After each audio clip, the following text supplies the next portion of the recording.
Chapter 844. Feng Ling shuddered and tried to struggle, but the man's hand was not too presumptuous. The moment he touched her chest, he felt that the pair of silicone gels she had stuffed inside were too real, and it felt too. Before the man could savor it carefully, Feng Ling bit his lips hard. He paused and looked deeply at the girl imprisoned in front of him. For a moment, he thought how good it would be if he was really a woman instead of pretending to be a woman. In that case, no matter whether she was 18 years old or not, no matter whether she was an adult or not, he would engrave his mark on her and make her his woman. However, this unrealistic idea had just sprouted in his mind when Feng Ling abruptly raised her hand and poked an acupoint on the side of his waist with her finger. Feng Ling was different from the other men in the base. She also had various tactics when it came to close combat. Other men had the least patience to learn the acupoints of the human body to find the enemy's weakness, but only Feng Ling had learned this unpopular course in the base comprehensively. Right now, the place where her finger was poking was a numbing acupoint on the side of his waist. As long as she exerted a little more force, half of his body would instantly feel a tingling pain. If she exerted any more force, half of his body would be numb for several days and he wouldn't even be able to hold the gun steadily. When the man kissed her and looked at her, Feng Ling also looked at him with warning eyes. The man closed his eyes and lingered on her lips for a few seconds before finally letting her go. The moment the man took a step back, Feng Ling quickly raised her hand and wiped her almost red and swollen lips harshly. Without saying anything, she didn't look at him anymore, turned around, and quickly walked back into the women's room. The mission was more important. Li Nanheng glanced at his lower body, stood where he was with a cold expression, and slowly exhaled in a way that Feng Ling couldn't hear clearly. His little brother, who had been moving frequently recently, seemed to be particularly disobedient, especially when Feng Ling was dressed in women's clothes. He composed himself and walked in. There was no one else in the women's room at this moment. Feng Ling walked in, opened a partition door inside, and gestured for him to see the person inside. Li Nanheng glanced at Paul, who had fallen unconscious by the toilet. Without guessing, he knew it was Feng Ling's masterpiece. You defeated their think tank in such a short period of time. Not bad. Feng Ling glanced at the man lying inside and said mildly, "He's too smart for his own good. He's been suspecting me and thinking that he can kill me by following me out. Maybe it's because I look like a weak woman who doesn't have any skills that he dares to fight against me alone." At this point, Feng Ling continued, "His skills are indeed terrible. Previously, when I found out that his skills were average, I thought he could at least fight a few times. I didn't expect him to be so terrible. No matter what, he's the brains of these terrorists. No matter what, he's also a schemer who plans to attack various places in New York. He really disappoints me." Li Nanheng sneered. "Do you think all the think tanks in the world are as difficult to deal with as Mo Jingshan?" Feng Ling didn't have a particularly deep impression of Mr. Mo, and for many years, she had only heard of his name in the base. She only knew that he often contacted Boss Li and 11 Base, and that Mr. Mo had secretly helped a lot in many decisions and plans in the base. She heard from Kay that this Mr. Mo was between the underworld and the underworld, but his hands were clean, and he was Boss Li's close friend. The Mo family had a powerful background. Although this Mr. Mo was young, he had a lot of influence in the American business world and the underworld. Even in the American underground arms trade, many mafias offered hundreds of millions of yuan just to buy his head.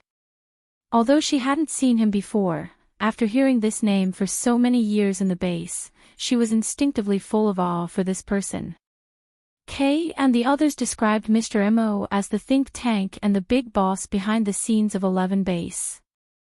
Thus, Feng Ling instinctively feared the word think tank. She didn't expect that this Paul, who was called the think tank of the terrorists, was so weak. It was really an insult to this word. The terrorists we are dealing with now are not integrated with the largest terrorist group at present. They are just a small part of the side branch.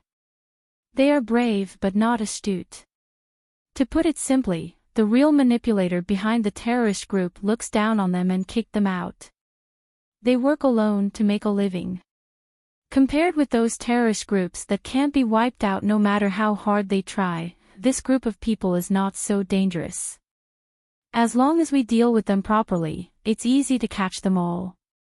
As Li Nanheng spoke, Feng Ling touched the gun hidden in her skirt and said in a low voice, "I just took his gun. I should sneak into the private room to continue snooping. Should I bring this gun with me or, did they search you before you went in?" "Yes." "Then take it with you. When they think of searching you again, our people have successfully come in. There won't be a problem. Keep it to protect yourself." "Okay." After closing the door in the bathroom, Feng Ling tidied up her skirt and pulled up the straps that had just been pulled down by Li Nanheng. She didn't look at the man next to her.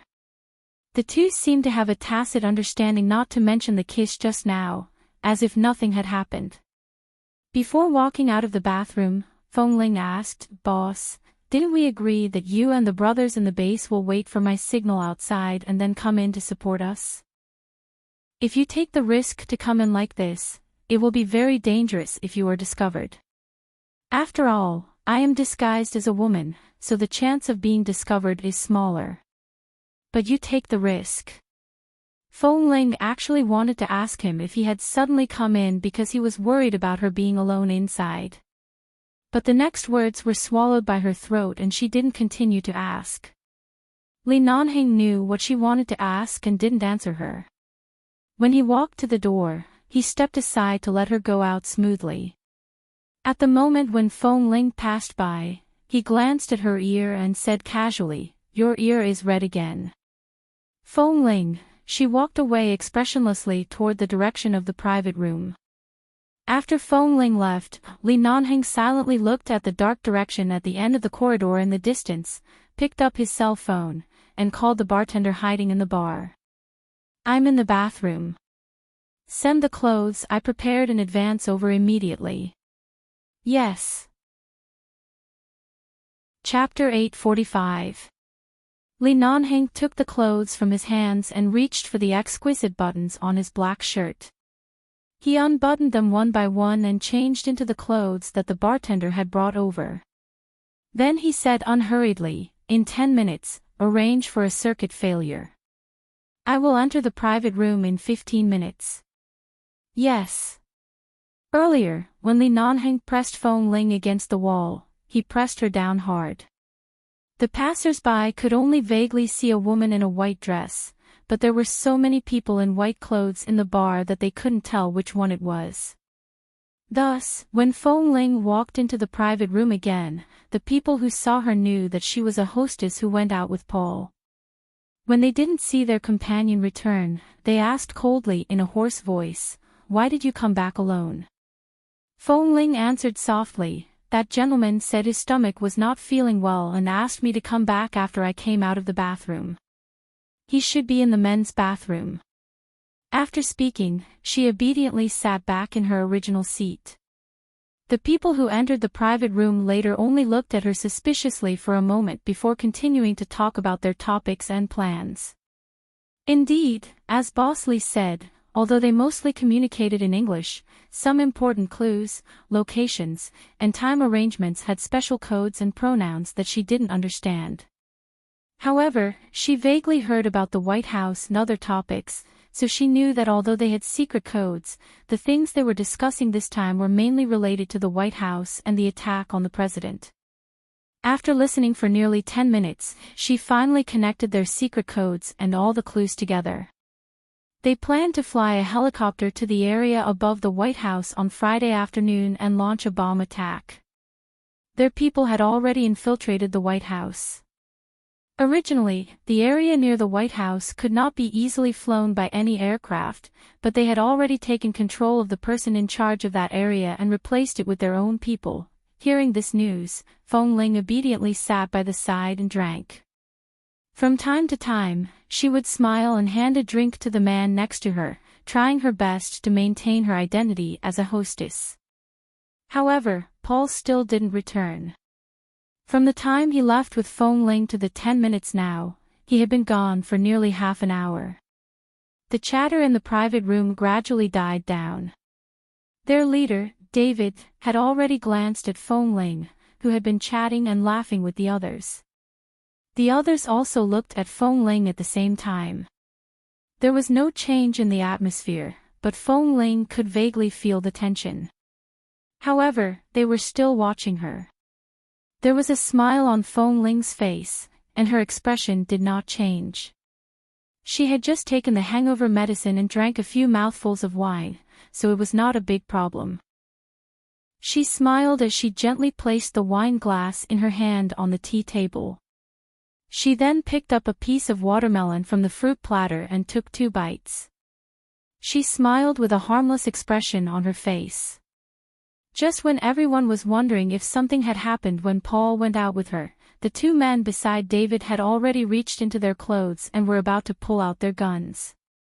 Fong Ling glanced at their movements but acted as though she hadn't seen anything.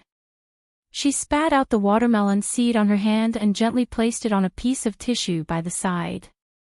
Her movements appeared slow and careful, as though she was unaware of the murderous intent in the air. All of a sudden, the music in the private room abruptly stopped, and the lights dimmed. This sudden darkness caused everyone to instantly become vigilant. What's going on? Is there a power outage? Or is there an ambush? Just as the voice fell, someone quickly picked up his phone and turned on the flashlight function on his phone. After a trace of light was restored in the private room, the other people next to him also took out their phones and did the same. Just when the light in the private room was enough to see everyone clearly, David turned to look at the young lady in the white dress. She didn't seem to have done anything in that instant of darkness. She only took out her phone with a flustered expression and fiddled with it in her hand. She also hurriedly turned on the flashlight function. Then she looked at them with a flustered expression and asked in a small voice, "Is there a power outage?" If this little girl in the white dress was really planted by someone or had some kind of conspiracy, she would definitely have done something in the few seconds of darkness just now. However, when they saw her unprepared expression and how she reached for her phone helplessly like everyone else, they instantly dispelled their suspicions. Since she hadn't returned for so long, something must have happened to Paul. However, the problem shouldn't be with this woman. Go and ask. David's hand was already in his pocket. He held onto his gun and was prepared to respond immediately if anything happened. The others also held their phones in one hand to illuminate the room and prepared to take out their weapons with the other. Someone stood up and went out to ask. The little bartender happened to be nearby. He hurriedly came in with his phone and bowed apologetically. Apologies. There's a problem with the wiring in the bar.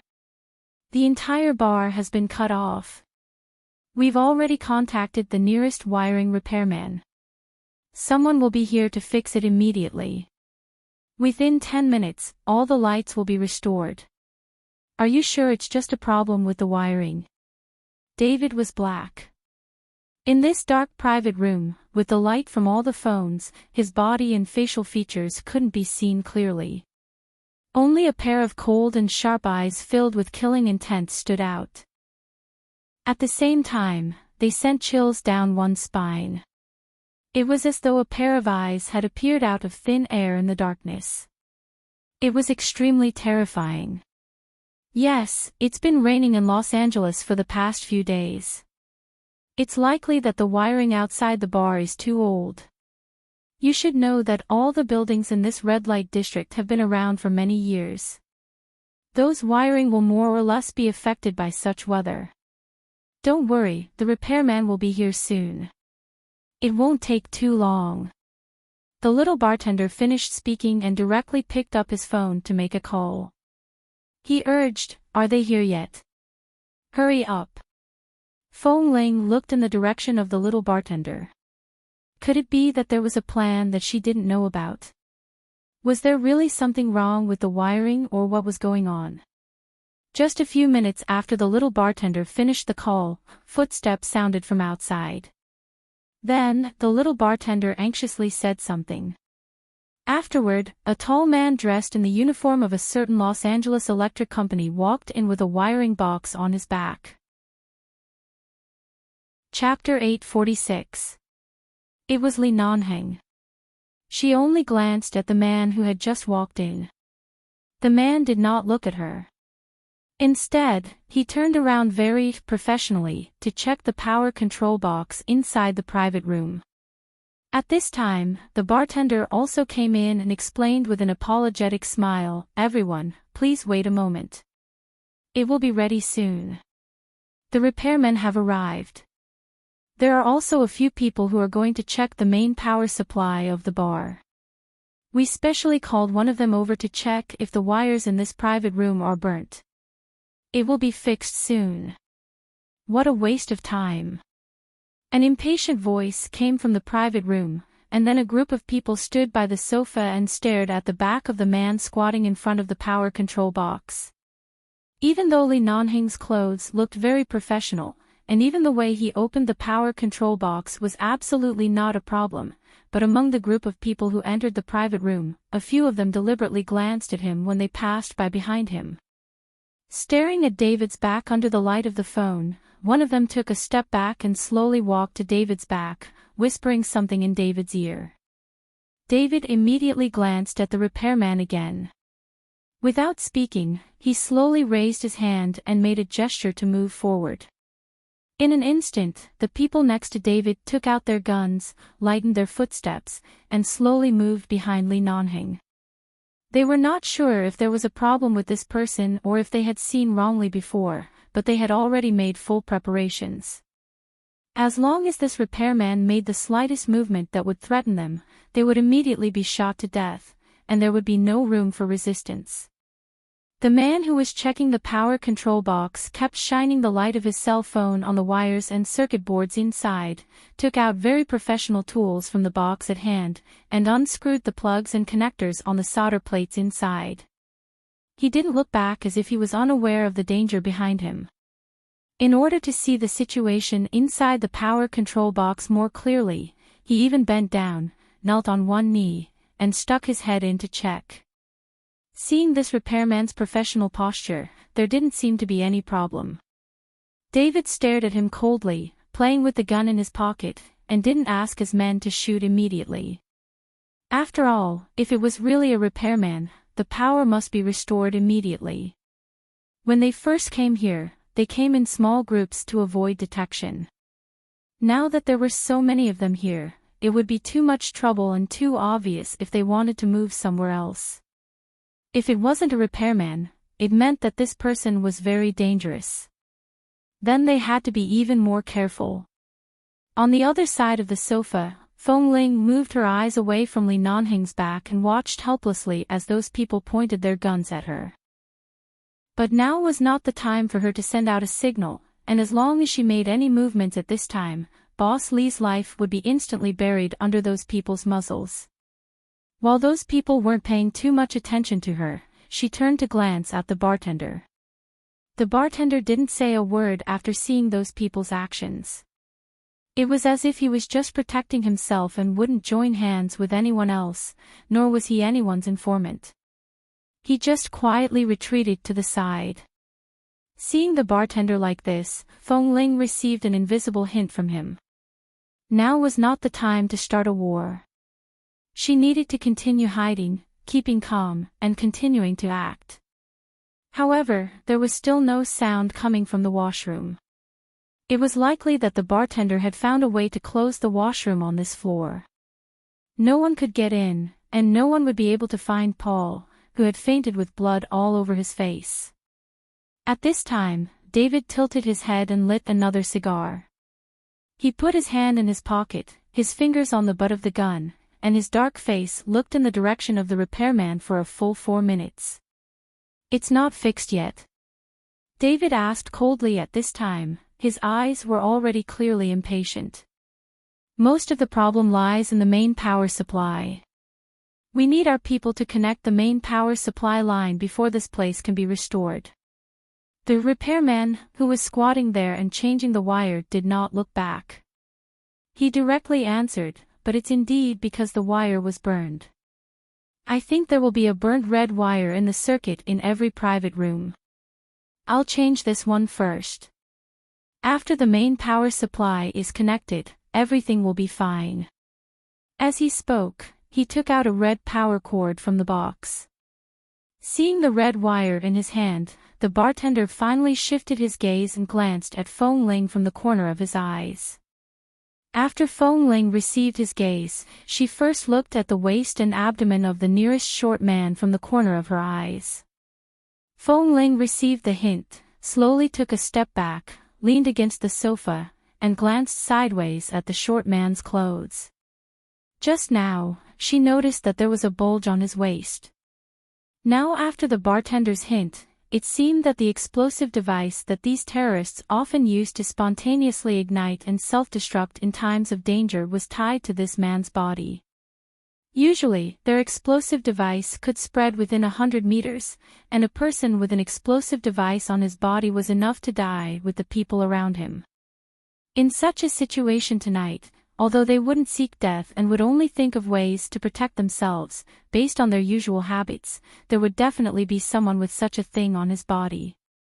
In order to let all the members of 11 Base come in to support, she must be the one to remove the explosive device and ensure that all the members of 11 Base would not be destroyed here.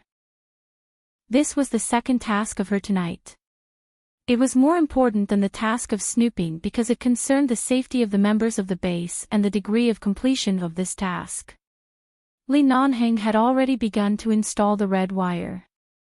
Feng Ling's hand was behind her back, and she slowly took out a very small but very sharp dagger hidden in her skirt. This was given to her by Boss Li when she returned to the private room. When she first came in, because he would search her body, she couldn't bring it with her. She was originally considering how to deal with the subsequent situation without a weapon on her, but in the end, not only did she get a gun from Paul, but also because Boss Li suddenly took the risk to come in, he gave her a dagger. Chapter 847. It was too dark in the private room, and all the cell phone lights were aimed at Li Nanheng. On the other side, Feng Ling stood in the dark. No one would know that in the blink of an eye, one of their companions had died in Feng Ling's hands. The short man didn't even have the chance to scream before his throat was severed. His eyes widened as he tried to call for help, but he couldn't make a sound at all. He stared at her for a few seconds before he lost the strength to reach out to his companions due to the pain and numbness in his back. He fell to the ground silently. The moment he fell, Feng Ling raised her hand to catch him. She did not care that the other party's blood had already stained her dress. She let the short man, who had already died silently, stand by her side in a trembling posture. Without arousing suspicion, she reached the dagger behind him, cut open his clothes, and slowly used the dagger to cut the wire on the explosive device on his waist.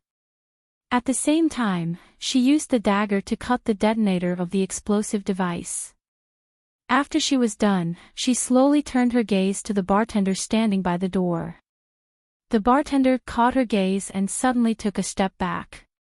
The gazes of the dozen or so people in the private room immediately turned to look at him. Just as the bartender's back was partially exposed outside the door, a burst of music suddenly rang out from the dance floor of the bar. It seems that the power in the bar hall has been restored. The bartender said impatiently. Hurry up, install the wire now. Don't waste time. Everything was still going on in the dark. However, the smell of blood coming from the short man's body made the two closest companions discover the problem first. There's blood. Whose blood is it? Suddenly, the two people's cell phones shone in Feng Ling's direction. The moment they saw the obvious bloodstains on Feng Ling's white dress, the people in the private room immediately shifted their attention to her. Even the hand that had been holding the gun in his pocket instantly pulled out his gun. He pulled the trigger and aimed at the seemingly innocent and harmless girl standing there, but her white dress was mostly dyed red. Almost at the moment when Feng Ling attracted all the attention in the private room, the huge widescreen television screen in the private room suddenly flashed. The dazzling red and yellow light dazzled their eyes, and then the sound of electric current came from the speaker. "Be careful. There's really an ambush." The man who was holding a gun beside David suddenly shouted at this moment. At this moment, Feng Ling dragged the short man covered in blood who had been standing beside her in front of her.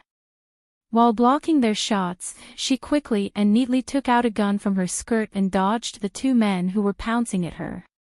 She raised her leg and gave a fatal kick to the back of the man's neck. Then she turned her hand and fired, instantly killing two of them. He never expected that such a beautiful and slender woman would be so agile and fierce. David cursed in a low voice, and his eyes were bloodshot. Suddenly, all the targets in the room charged toward Feng Ling. In the blink of an eye, the man who had been squatting beside the power control box slowly put away the pliers and various tools in his hands. The people who had been surrounding him looked at him coldly and turned to look in the direction of the girl in the white dress who was able to avoid being surrounded by so many people.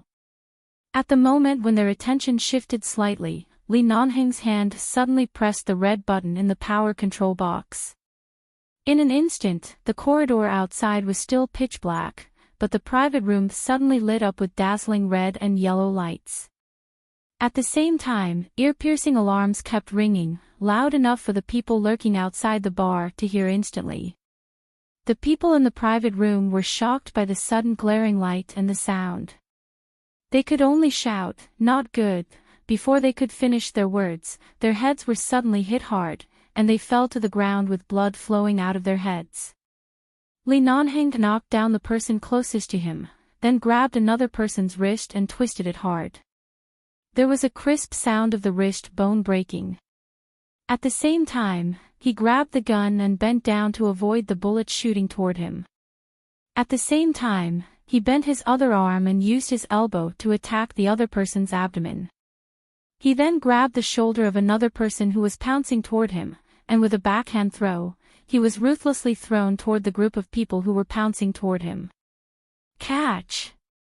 Li Nanheng took out a gun from his clothes with one hand, and at the same time, he threw the gun he had just snatched in his other hand toward the door of the private room.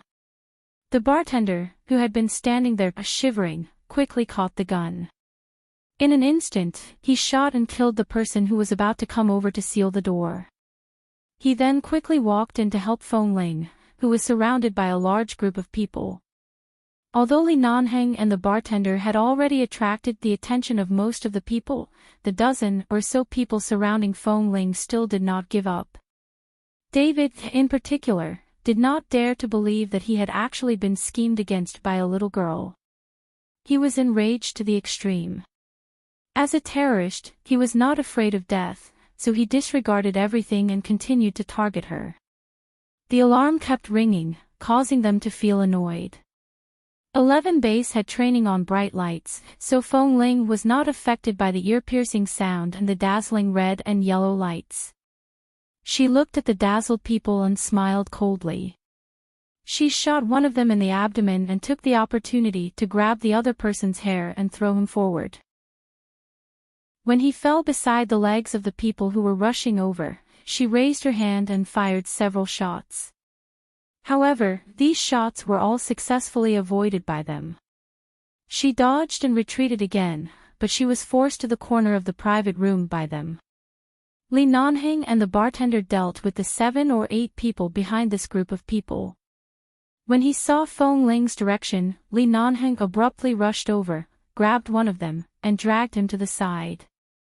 Bullets shot out from his hands, and the moment the elites of 11 Base rushed in, he took the lead to push the crowd away and pulled Feng Ling, who had been forced into a corner, into his arms. Feng Ling saw that the gun in David's hand was already aimed at her head, but she was suddenly pulled away by Li Nanheng. Her body was uncontrollably turned by the man, and her head instinctively leaned against Li Nanheng's chest. However, she suddenly heard the sound of a bullet grazing through flesh and blood, and then it shot past her ear, causing a strand of hair that was not covered by the wig to flutter. Chapter 848. As she spoke, she looked down and saw that there was a cut on the sleeve of the man's arm, which was wrapped around her back. "It's okay. Let's go." As if he couldn't feel the pain, Li Nanheng used his other uninjured arm to push Feng Ling hard into the crowd of elites of the base, turned around, kicked away the people who had already pounced on him, and raised his hand to shoot again. Feng Ling quickly regained her senses and went in with the people of the base to subdue the terrorists. Because the wig on her head was too much of a hindrance, she pulled off the wig and threw it hard on the enemy's face. Then she took advantage of the fact that the enemy couldn't see her and rushed forward to attack. While holding a bullet, she shot directly in David's direction. This shot hit David's back. David resisted the pain and turned around, but at the moment he turned around, Li Nanheng on the other side also shot at him. This shot hit his shoulder, and then Li Nanheng shot David's wrist that was holding the gun. At the same time, Feng Ling stepped forward, kicked away the man next to her, raised the gun, and shot both of David's legs. She and Li Nanheng tacitly didn't hit David's vital parts. He was the leader of these terrorists. It was better to keep him alive and hand him over to the military for interrogation. David fell to the ground. His arms and legs were already dripping with blood. He was in so much pain that his entire body twitched. He suddenly bit his tongue hard. Li Nanheng pushed the person who attacked him away with one hand. Because he could not free himself to go over, he gave Feng Ling a look from afar. Feng Ling nodded and stepped forward to pinch David's chin. She grabbed a plastic bag wrapped in tissue from the blood-stained coffee table and stuffed it into his mouth. She then kicked his abdomen hard. David immediately widened his eyes at her short hair and then at her dress. He did not dare to believe it, as though he was not sure if she was a man or a woman.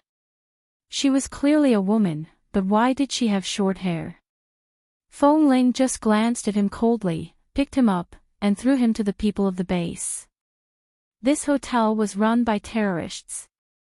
After the incident in the private room, all of the terrorists' accomplices either rushed in with guns or hurriedly fled. All of them were pinned down on the spot by the base's people. Not even a fly in the bar could escape. She knew that his arm was injured when he saved her, but now was not the time to care about his injury. She stood there and thought for a moment, looked at the car parked outside, asked a member of the base for the car key, and drove back to the base alone. She had to go back first because her dress had been torn in the fight just now. This dress was too thin. If she returned with Boss Lee in the car, it would be easy for him to notice that something was wrong with her body. For example, her breasts were not silicone at all. Through the rearview mirror, she saw that the bar was getting further and further away from her. She continued to step on the accelerator and quickly left. 5 minutes after Feng Ling left, Li Nanheng came out of the private room and thought of something. He glanced at the people around him but did not see the figure in the white dress. He only saw the long, short hair that fell on the floor of the private room. "Where did Feng Ling go?" he asked coldly. The member of the base standing in the corridor glanced out and replied, "Boss, Feng Ling said that he was not comfortable in that suit. Since there is no problem here, he will go back to the base first." Li Nanheng's hand, which was about to take out a cigarette from his pocket, suddenly paused, and he unconsciously raised his head to look out of the bar. He caught a glimpse of the speeding cars and pedestrians outside the bar. He did not speak immediately. His slender fingers took out a cigarette, lit it, and put it to his mouth. He lowered his eyes, exhaled a mouthful of white smoke, and said coldly, "Why are you in such a hurry to return to the base?" "It's probably because a man wearing a woman's clothes was uncomfortable during the mission. Now that the mission is over, he is in a hurry to go back." The member of the base immediately chuckled. But speaking of which, Feng Ling's clothes really fit him. I almost believe that he is a real girl. A real girl. The man suddenly remembered the feeling on his hand when he pressed Feng Ling against the wall outside the bathroom and kissed her. It was so soft and real that it didn't feel like a pair of fake breasts at all. It even felt a little familiar. It seemed to be the night he broke into Kay's room when he was drunk. He was not sure if it was a dream or a real feeling. But he was sober just now and knew whether it was a dream or real. A man. A woman. At this moment, Li Nanheng's eyes were slightly cold. The operation that might have taken a whole night to complete was successfully completed in the first half of the night, and the members of the base rushed back to the base. Only Li Nanheng's arm was slightly injured. At that time, the bullet passed through the side of his arm. Although it didn't hit inside, it brushed against the side of his arm, leaving a bloodstain more than 1 centimeter deep. When he was in the car, he simply wiped it with gauze. After returning to the base, although he didn't take it seriously, he was still persuaded by the base members to go to the base infirmary to disinfect and bandage it. The car didn't stop after driving into the base. When passing by their residence, Li Nanheng glanced at the light in Feng Ling's room out of the corner of his eye. The car quickly drove past and went straight in the direction of the infirmary. After dealing with the wound in the infirmary, about half an hour later, Li Nanheng returned to his residence. After coming back, Feng Ling took a shower and habitually did balance training before going to bed. Then she was about to open the window to breathe, panting, when she suddenly heard a knock on the door. She paused and turned to look at the door. At the same time, she glanced at the things in the trash can next to her, walked over, and opened the door. The moment she opened the door, the smell of blood on the man's body didn't diminish. Feng Ling, who had washed away the smell of blood and was wearing a large white t-shirt, looked at Li Nanheng, who only had a circle of gauze wrapped around his arm and still hadn't changed his clothes. Even so, the man didn't look the slightest bit disheveled. Instead, his coldness made her heart tremble. "Boss," Feng Ling said respectfully without any change in expression. Li Nanheng looked at her with dark eyes and glanced at her slightly red and swollen lips. His eyes were deep, and he didn't speak but took a step forward. Feng Ling paused, subconsciously moved her hand away from the door, and took a step back, keeping an appropriate distance. The man looked at her coldly. When he took another step forward, she took another step back. Chapter 849. Feng Ling thought she had heard it wrong. She froze and stared at the man in front of her. "Ha!" Li Nanheng didn't intend to talk nonsense with her at all. "I asked you to take off your clothes, understand?" Feng Ling. "Why?" "A few years ago, the year you came to the base, I went to an orphanage in Los Angeles and found a child dressed as a man, but I didn't see her face at that time, so I don't know who she is." Speaking of this, Li Nanheng's eyes fell lightly on her body, and his eyes fell on her chest without warning. Even though the man was full of the smell of blood and looked embarrassed, it didn't affect his identity and arrogant aura at all. Any one of his words had an absolute deterrent force and the courage to make others obey him. Hearing him suddenly mention that matter, although Feng Ling wasn't sure, she felt that Boss Li was beginning to suspect her. In the past, he just didn't have evidence and was not sure, so he didn't particularly insist on digging out the matter that seemed to have nothing to do with him, but at this moment, Boss Li obviously didn't have any intention of letting her go or giving her a chance. He had to know the truth. "Boss, do you mean that you think I'm the person you met in that orphanage?" Feng Ling looked at him calmly. "How did you find out that she was a woman dressed as a man? Could it be that you took off her clothes? Or did you force me to take off my clothes to prove my identity like what you are doing now?"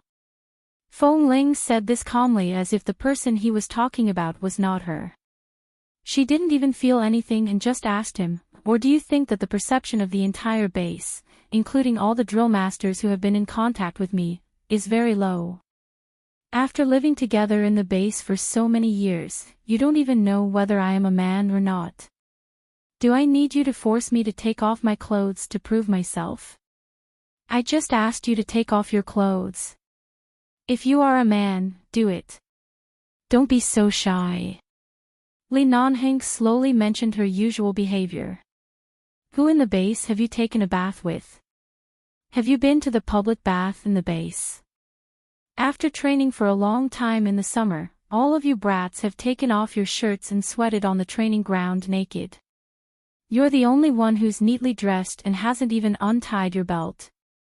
Plus your height and your usual performance, as the person in charge of the base, I'm qualified to figure this out. It's not too much. Hearing this, Feng Ling immediately smiled. Boss, you should know that there is a kind of fetish in this world called exhibitionism, and I am the opposite. Exhibitionism is a kind of fetish. I am too cautious and self-defensive like me. Or, I can explain it this way. At this moment, Feng Ling glanced at the trash can by the bed and said mildly, when I was young, I wandered around without parents. Perhaps because I was born like a girl, with fair and thin skin, I was often bullied by the local American vagrants on the streets. I was even dragged into the alley by a few vagrants and had my clothes stripped off and humiliated on the street. As a result, my personality was shrouded in a layer of shadow. I was wary of everyone and hated to interact with others. I also hated to take off my clothes in front of others. Hearing her explanation, Li Nanheng looked at her deeply and didn't speak, but because of her gaze, he turned his head and looked at the trash can by her bed. In the trash can was the white dress Feng Ling wore on the mission today. The dress was stained with a lot of dirty blood. There was also a pair of high heels, flesh-colored stockings, and a pair of silicone flesh-colored fake breasts. Seeing the pair of silicone things with his own eyes, Li Nanheng's hands in his trouser pocket paused. Feng Ling stood in front of him and watched his boss's eyes gradually turn cold.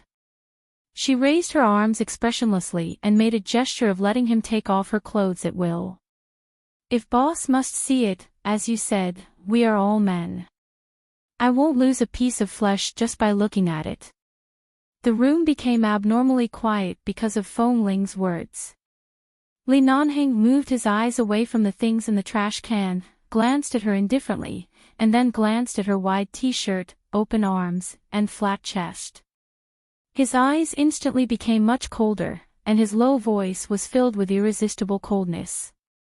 In your eyes, is your boss a psychopath who disregards your psychological shadow and insists on watching you take off your clothes? Or will he give up his goal because of a casual explanation and past? Or, do you think I will believe your reasons? Feng Ling's eyes were calm. Boss is boss. The base has given me a place to live. If boss must be serious about this, of course, I won't refuse. As for whether you believe it or not, that's your business. Her eyes were firm and unwavering. For her, it was no longer important whether Boss Li knew whether she was a man or a woman. What was important was how much he trusted her.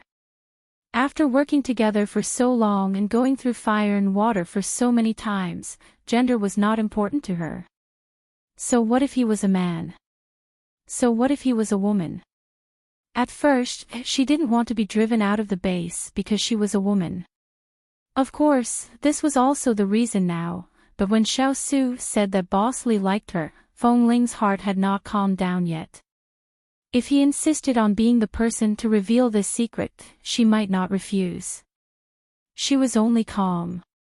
When she finished speaking, her arms were still stretched out. She looked at him calmly and fearlessly. Boss, do you want to take off your clothes? How shrewd was Li Nanheng? At this moment, there seemed to be thousands of things reminding him that there was something wrong with Feng Ling. Whether it was her overly reserved performance or the touch he had kissed, if he couldn't tell whether she was a man or a woman, he would have lived in vain for more than 20 years. But Feng Ling's eyes were too calm. The truth was in front of him. Should he reveal it or not? At this moment, Li Nanheng turned his eyes away and looked at all the furnishings on her bed and in her room. Every step was very simple. There were a few books on the table, the bed was neat and clean, and most of the clothes hanging in the cabinet were black or white t-shirts and uniforms. There was nothing feminine. Perhaps it was too cruel to reveal the truth personally. People needed to trust each other, but it also needed honesty. Li Nanheng looked at her again, his eyes slightly cold. I will only give you this chance. Who are you? Are you a man or a woman? Tell me the truth. Feng Ling did not hesitate. Feng Ling, male. Chapter 850. Feng Ling could clearly feel the changes around her, especially the cold aura emanating from the man in front of her.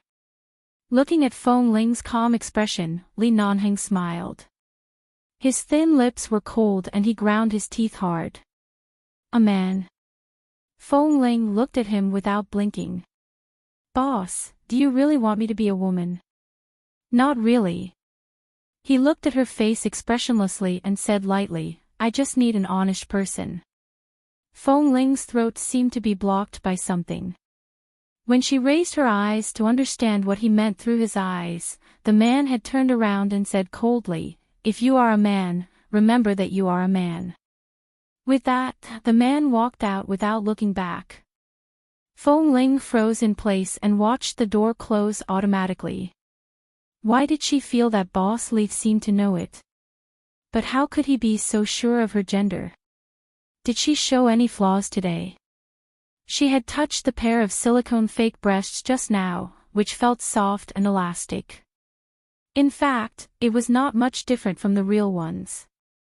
Even if there was a difference, it was impossible for him to completely distinguish the difference under such circumstances. But his eyes just now, late at night, Feng Ling lay on the bed. She should have fallen asleep, but she had insomnia. Li Nanheng's words kept echoing in her mind. I just need an honest person. She even remembered the scene in the bar of terrorists, when Li Nanheng rushed into the crowd to hold the person who was almost shot in his arms and quickly turned around to block the bullet for her. She remembered the white gauze on his arm. After closing her eyes for about half an hour, she suddenly opened her eyes again. In the blink of an eye, it was already very late, and the entire 11 base was already silent. But she couldn't sleep. Those voices and scenes kept repeating in her mind. She suddenly sat up, picked up the cushion for balance training, and lay on the ground. After about 15 minutes, her forehead was already sweating. She took 2 deep breaths, sat on the cushion, and stared at the night sky outside the balcony in a daze. Balance training was very easy to sweat. After only 15 minutes of training, her body was already wet and sticky.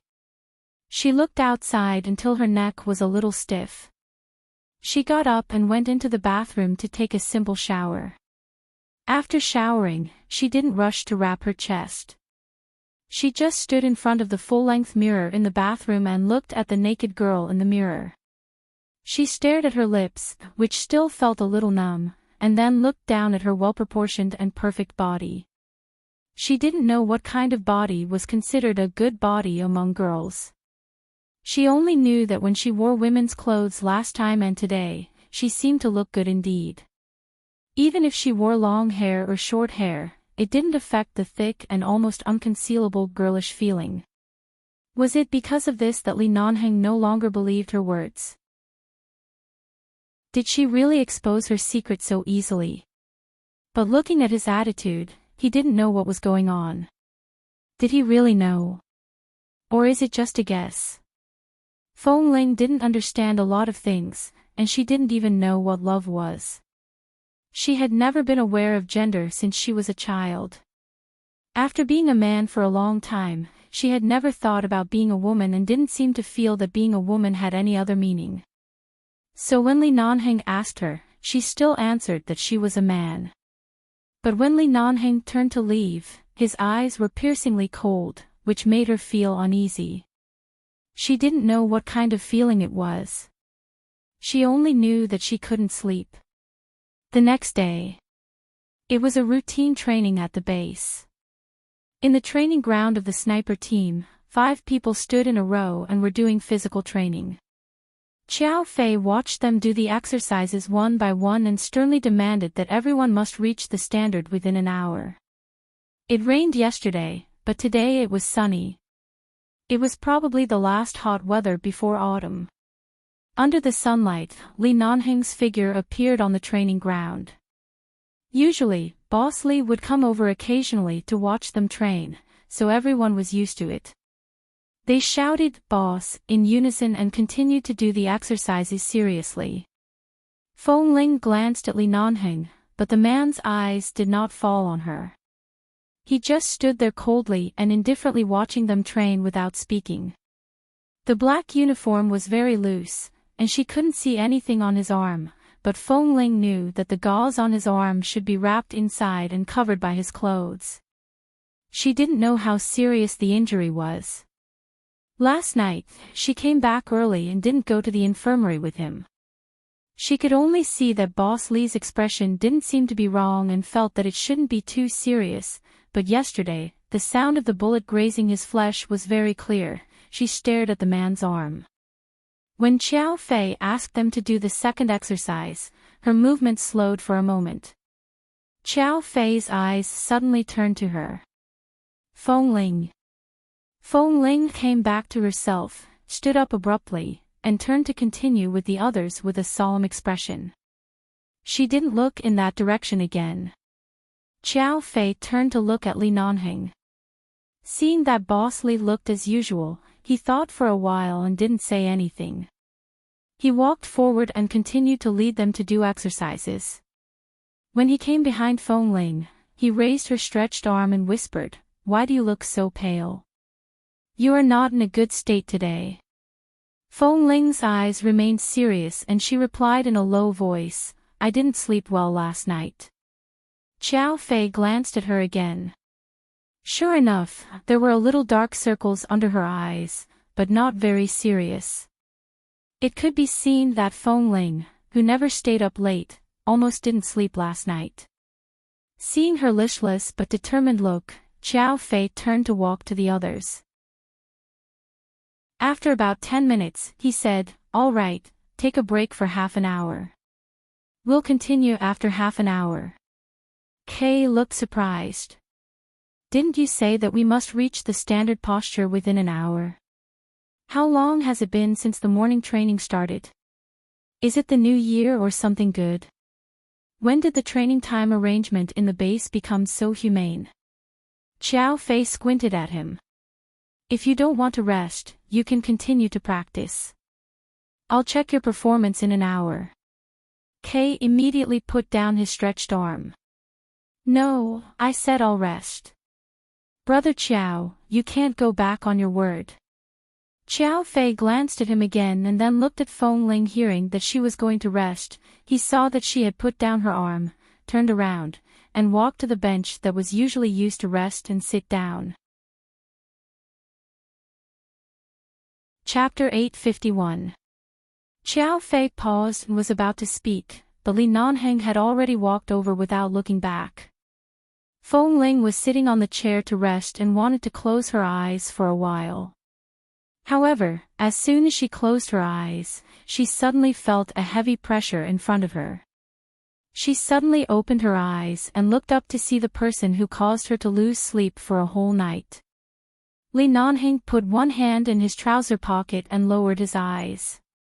His eyes were pitch black, and his healthy skin color appeared much whiter under the blazing sun. He looked like a vampire aristocrat under the sun. Especially when he stood with his back to the light, his indifferent and lazy aura was even more prominent. "Didn't you say that your physical fitness is up to standard? How long has it been since morning training?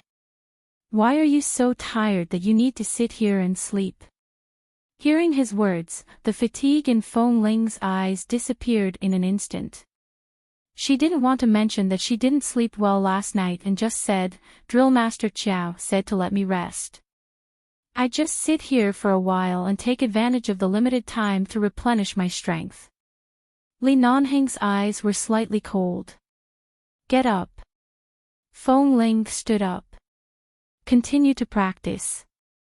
Feng Ling glanced at the other 4 people who were resting and then at the empty training ground. Deputy Drillmaster Chow said, Is Chow Fei the boss or am I the boss? The moment the man heard the words Deputy Drillmaster Chow, his eyes burst into coldness. Feng Ling felt as though the hot air above her head had turned cold at this moment.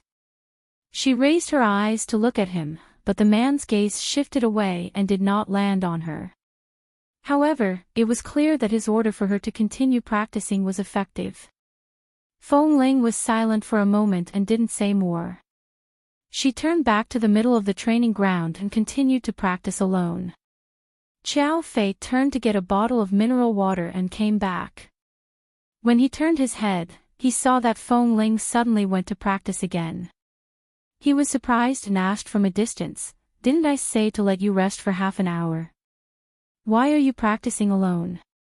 Feng Ling didn't answer, and Chow Fei felt something was wrong. Then he turned to see Boss Li standing not far from her with his arms crossed and expressionlessly watching her practice. At this time, Tam also leaned over to Kay and whispered, What happened? Did Feng Ling offend Boss Li? Kay didn't understand.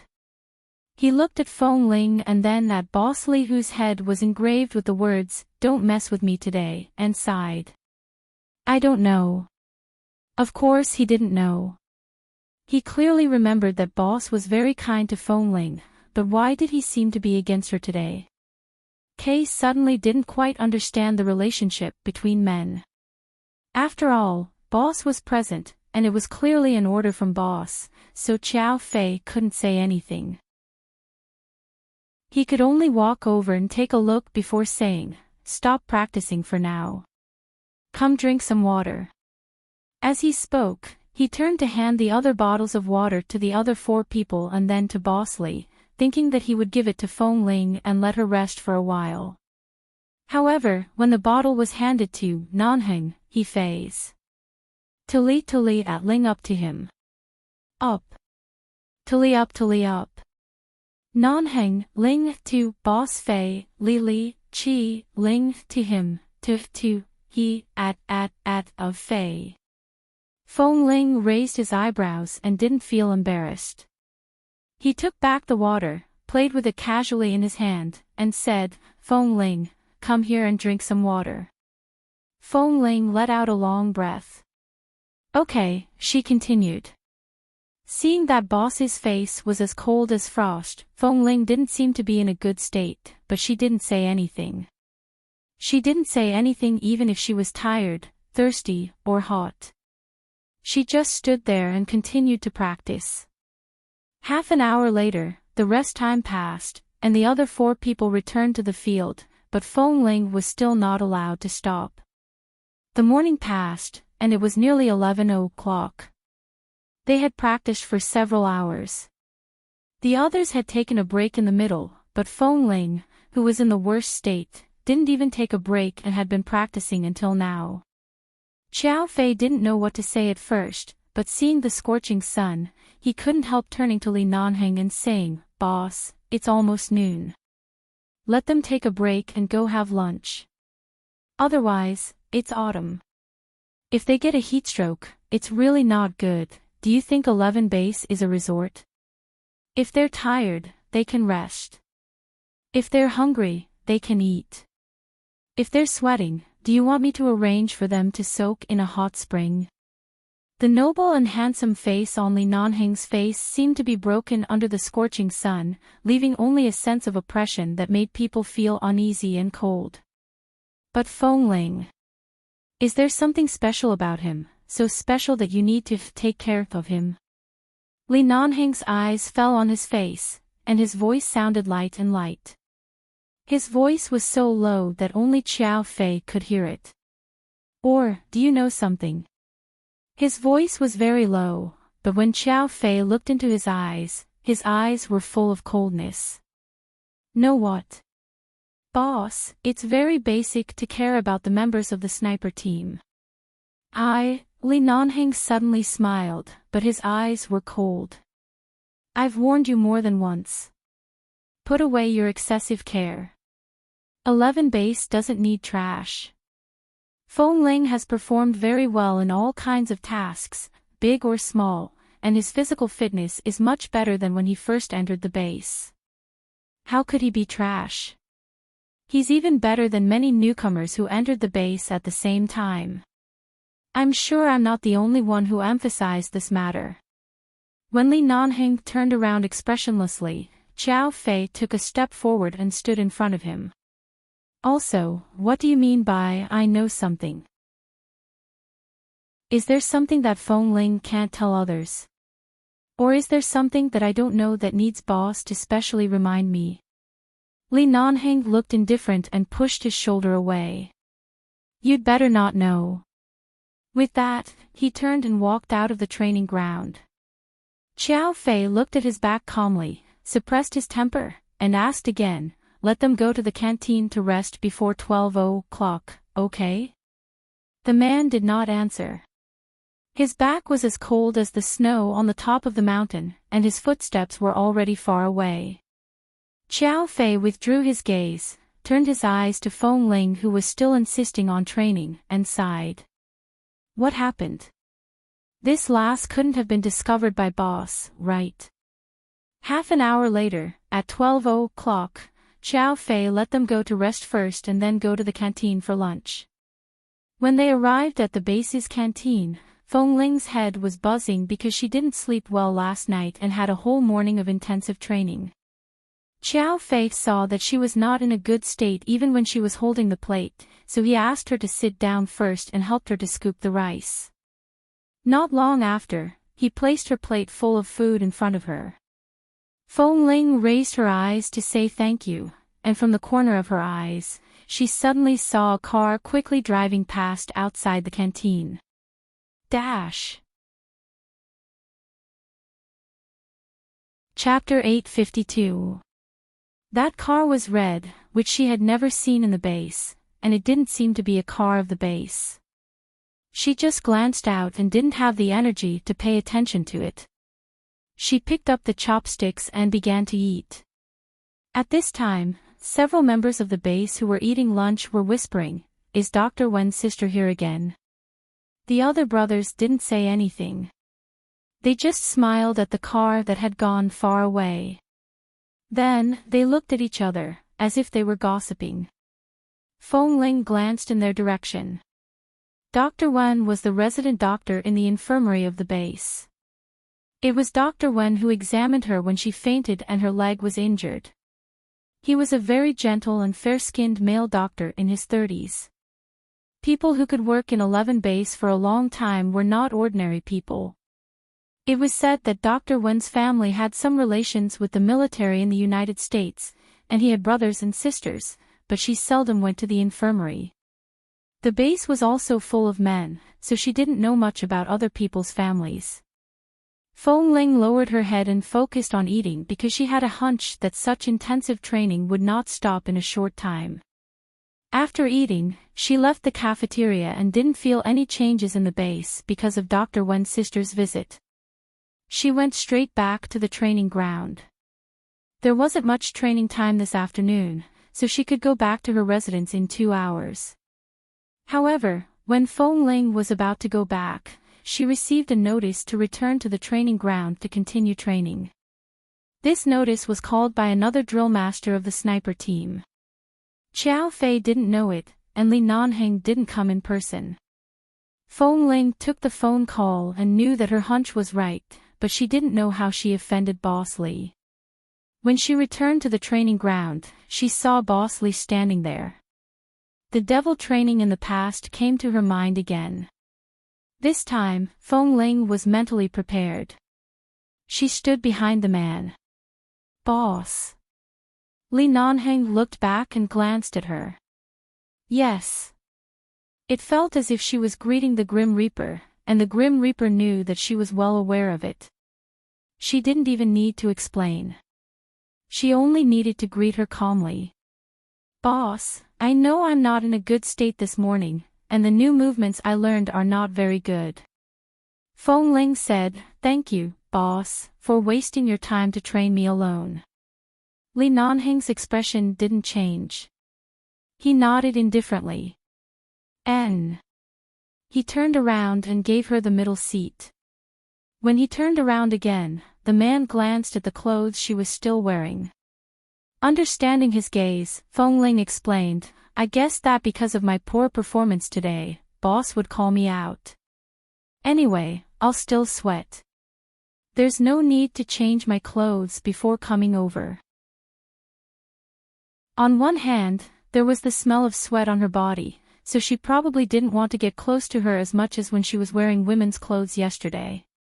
Boss would probably dislike her and wouldn't get too close to her. On the other hand, she had this premonition, so she was too lazy to change her clothes. This was quite good. At least because of Boss's misophobia, she could maintain an appropriate distance. Regardless of whether he had guessed something or not, it was better to stay as far away from him as possible. As if he understood her purpose at a glance, Li Nanheng stood on the edge of the training ground, his long legs still, his left hand in his trouser pocket, and his deep eyes fell on her cautious and calm face. "First, do balance exercises for an hour, then do 100 push-ups. After that, we'll continue with the other physical events." As Li Nanheng spoke, his black military boots ruthlessly stepped over the white line on the edge of the training ground and retreated to the side of the bench. The sun was blazing in the afternoon. Feng Ling had just experienced a hair-raising disguise in the bar yesterday. She hadn't slept all night and had undergone a whole morning of intensive training. Right now, she wasn't sure if she could maintain her balance for an hour. However, seeing Boss's expression, she still silently followed his instructions. Seeing that the boy didn't say anything and just lay in the middle of the training ground silently as always, Li Nanheng's eyes were slightly cold and he looked down at the boy who was lying on his stomach and then half propped up with his arms. At this time, Han Jin and Xiao Su passed by the sniper team's training ground. Seeing that there were people inside, they subconsciously looked in this direction. What the hell? What was going on? Why did Boss give Feng Ling intensive training again? Didn't they just fight with terrorists yesterday? Under normal circumstances, after completing a dangerous mission, the members of the base should have at least 2 or 3 days of vacation. Why didn't Feng Ling give them a vacation today but he was also given intensive training? Li Nanheng suddenly took off the black uniform draped over his back, threw it on the bench, and glanced outside. Xiao Su and Han Jin, who were talking, immediately fell silent. Feng Ling also raised his head and looked in their direction. With a "pa" sound, the silver lighter in Li Nanheng's hand flashed slightly, and the man lit a cigarette without any change in his expression. "What are you looking at? Go on." His voice was very light, but with an absolute tone of command, and he threw another word to the 2 people outside. Even though it was so far away that they could only see his lips, they could see that Boss Li's indifferent and cold words were, "Get lost." Han Jin and Xiao Su immediately walked away quickly, but from time to time, they looked back at Feng Ling who was undergoing intensive training. Didn't he sacrifice himself to disguise as a woman to help Boss carry out the mission yesterday? Did something go wrong in the middle? He was fine before, but as soon as he came back, he was targeted by our cold-faced boss. Alas, why do I suddenly feel that Feng Ling is the most miserable person in our base? He is so pitiful, Xiao Su said in a low voice after walking away. Han Jin chuckled. How is he miserable? Every time Feng Ling receives a mission bonus, he doesn't get it himself, does he? He is stopped by Boss. And the vacation he should get after the mission is over, Boss didn't give him and even forced him to participate in the devil training. This is simply extortion. Yesterday, Feng Ling risked his life. Chapter 853. Xiao Su also knew these things, but he still felt that Boss Li seemed to be a bit too cruel to Feng Ling. Xiao Su didn't know what Feng Ling looked like after putting on the women's clothes yesterday, because Feng Ling drove out after changing her clothes yesterday. Was it because Boss was stimulated by Feng Ling wearing women's clothes? Xiao Su looked back at the training ground that was getting farther and farther away. From a distance, he saw Boss Li throw the cigarette butt under his feet and stamp it out. Even if Boss didn't look in this direction, from this angle, he felt that his gaze was a bit breathless. TSK, Feng Ling, why did you suddenly make Boss angry? You were still Boss's little baby not long ago. It was from afternoon to 8:00 at night. When it was dinner time, Li Nanheng didn't ask her to stop training. Li Nanheng didn't go to eat but just stood aside. In the past few hours, more than a dozen cigarette butts had been piled under his feet. Seeing that Feng Ling's physical strength had reached the extreme, she insisted on remaining silent and would rather resign herself to the adversity than explain, or even say a word more. His eyes became more and more gloomy and terrifying. At 9:00, the people in the base had gone back to rest, and only the two of them were here. Li Nanheng's voice made her heart tremble. You sweat so much. Are you tired? Feng Ling's hands were firmly on the ground. This was the second time she had tried to balance her limbs in the past few hours. She was motionless, but sweat slowly dripped down her cheeks, nose, neck, and slowly fell to the ground, leaving a trace of sweat on the ground, and then was blown away by the wind a few seconds later. She closed her eyes, took a deep breath, and insisted, I'm not tired. She was still very stubborn. Li Nanheng looked at her coldly and suddenly chuckled. He then walked up to her and reached out to pull her up from the ground. Feng Ling was already exhausted. When she was pulled up like this, she almost bumped into the man's arms. She raised her eyes and met the man's cold, dark eyes. She heard the man say coldly, 11 base has always eliminated those who are good at lying. This punishment is already light. Don't just sweat. Think about what you did wrong. Feng Ling's legs were weak and she struggled to stand up. Her collar was still held in the man's hand. She took a breath and said hoarsely, lie. Is Boss dissatisfied with one of my missions, or is he dissatisfied with one of my tests? I don't need to say that I'm loyal to the base. All my actions can prove my sincerity. Yet, Boss, you're using the title of a liar on my head. Li Nanheng sneered. So, do you think you are an honest person? Feng Ling looked at him. The back of her collar was tugged tightly. She was struggling to breathe, but she did not speak. Seeing that she was unwilling to speak, Li Nanheng suddenly let go of her collar. Caught off guard, she suddenly staggered and fell to the ground. Her knees also fell hard on the ground, but at the moment when the pain came, she gritted her teeth and did not make a sound. She supported herself with her hands on the ground, looked at the sweat dripping from her nose to the ground, closed her eyes, and took a few deep breaths. Stand up. Li Nanheng put one hand in his trouser pocket and looked down at her.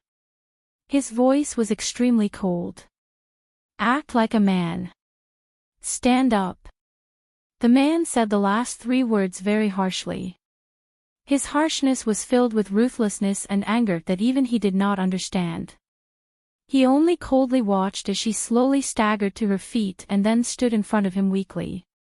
Her face was already a little pale, but she still refused to admit defeat. She did not even want to beg or tell the truth. Can you continue? He asked. Feng Ling looked up at him and raised her hand to wipe her sweat. Yes. Then do it. With that, Li Nanheng threw her to the ground. The 3 cold words made Feng Ling's eyes tremble. She felt that Boss Li should have guessed it. Perhaps he just needed the last confirmation. Seeing that the man's back had gone far away, she slowly bent down and continued to maintain the balance of her limbs. She did not stop because of the man's departure. The story she made up in front of him last night was not completely false. Although she was not stripped naked by a homeless man on the street, when she was 8 years old, she was targeted by several people who wanted to stop her and drag her back to their room. She escaped several times. Later, someone told her to cut her hair short, think of herself as a man, and smear all kinds of dirty black gasoline on her face. Only in this way could she keep herself safe in that group of outlaws. Otherwise, a little girl like her who was brought out of a wolf's den without parents and no one to rely on would be swallowed alive by those perverts at any time. Then she did as she was told. Only by being a man could she have the most basic sense of security. After another 2 hours, 11 base had fallen into the silence of the night. When Li Nanheng walked back to the training ground, he saw that Feng Ling, who had been persisting in the intensive training, suddenly lay on the ground because of exhaustion. At the moment she lay down, she might want to rest for a while, but after hesitating for a few seconds, she continued to support her arms and insisted on doing it. He walked in. Hearing the footsteps, Feng Ling's face was dripping with sweat. She raised her head and looked at the man not far away. It was as though she was so stubborn that she didn't trust anyone except herself. It was as though she only wanted to stick to herself. It was as though she wouldn't beg for mercy no matter how painful it was. This made Li Nanheng so angry that even his arm, which had just been changed, was faintly aching. He walked over and looked at the boy who insisted on supporting herself with her hands on the ground. "Can you still hold on?" Feng Ling did not hesitate. "Yes." Seeing that her hands and arms on the ground were trembling, Li Nanheng didn't say more but just stood by and watched how long she could hold on. However, Feng Ling lay down several times, stubbornly continued to support herself, lay down, and support herself again. After repeating this for a long time, her clothes had been soaked with sweat, and the ground under her was also covered with sweat. At 12:00 in the evening, Li Nanheng looked at the time and said, "It's 12 o'clock." Feng Ling didn't say anything. He looked at her coldly. "You practice, and I'll go to sleep." Feng Ling said, "Okay." Chapter 854. Li Nanheng left, leaving her to practice alone. But even if he said he was going back to sleep, only he knew if he could fall asleep. The next morning, the sky was already bright. Xiao Fei had just arrived near the training ground when he suddenly heard Tam, Lin Peng, and Kei hurriedly talking about something inside. He vaguely heard Feng Ling's name and abruptly walked in. However, as soon as they entered, they saw Feng Ling lying on the ground, soaked. She was not conscious and was helped up by Kei and the others. She leaned her head on Kei's shoulder and only opened her eyes after Kei called her a few times. Seeing this scene, Xiao Fei's heart skipped a beat. He quickly walked over, pushed Tam and Lin Ping away, and leaned over to support Feng Ling. He raised his hand and pressed hard on the spot under her nose for a while until Feng Ling frowned and opened her eyes a little. He raised his hand and patted her face. "Feng Ling. Can you hear me? How are you?" "I'm fine." Her voice was hoarse, but she forced herself to push them away. However, Xiao Fei pressed down hard on her shoulder. "Go to the infirmary." "No need." "Why don't you go to the infirmary? Do you think you are made of iron?" Kei was also anxious. "Hurry up, let's send you there first." Feng Ling was about to shake her head when suddenly, a familiar gaze came over. She looked up and saw Boss Li standing at the door of the training ground. Xiao Fei held Feng Ling and subconsciously turned his eyes. At this moment, Kei and the others felt that their boss was almost frozen to death. Especially after Feng Ling was held by Xiao Fei. Seeing the culprit who made Feng Ling like this, Xiao Fei didn't care that he was the boss and was about to carry Feng Ling up with a cold face. Kay and the others took a step back in confusion. They didn't know what was going on, but they felt that Boss Li's eyes were completely cold. Deputy Drillmaster Qiao, I can walk by myself. Feng Ling didn't look at Li Nanheng but still pushed Xiao Fei's arm away. In the base, they had only trained for one night. Besides, they were both men. It was really inappropriate for her to be carried like this. Are you sure you can leave like this? Xiao Fei's eyes were clearly displeased. You're still trying to show off at a time like this. It's fine, I'm used to it. I've suffered a lot in the past few years in order to expand my body. I'll be fine after a good night's sleep. Xiao Fei still wanted to say something, but Feng Ling had already pulled her arm out of his hand. She turned around and staggered to the door with some difficulty. When she came up to Li Nanheng, she looked up at him. Boss, if you watched the surveillance footage of the training ground last night, you should know that I haven't stopped training in the past few hours. I haven't been slacking off. I've passed the physical test again. Li Nanheng stood there, his fingers paused hard. He wanted to take a deep breath but found that there were too many people here. He couldn't even take a deep breath, so he just said stiffly, since you're so good, it's almost time for morning training. Why don't you do morning training with the sniper team? Boss. Kay was startled to hear that. Boss, if you keep training like this, she will die. Feng Ling just went out for a mission the day before yesterday and hasn't slept for 2 consecutive nights. Xiao Fei suddenly said angrily, and his tone was also extremely dissatisfied. Do you want her to die on the training ground? Li Nanheng looked at Feng Ling, who was still calm but standing in front of him with a pale face. After a while, he said in a voice that only she could hear, let me ask you again, Feng Ling, do you think you are an honest person? Feng Ling didn't raise her eyes. She just looked at the man's black collar and said calmly, I am. Li Nanheng looked at her sweaty cheeks and messy hair, suddenly smiled, and still said in a voice that only she could hear, very good. Feng Ling clearly heard his smile, but she felt a chill on her back. She raised her eyes to look at him, only to hear the man's indifferent voice. Go back to sleep. Don't let me see you again in 2 days. Kay had already approached. Although Li Nanheng's voice was low, Kay still heard it. He immediately went up to support Feng Ling and said, come on, thank boss. Boss allows you to rest for 2 days.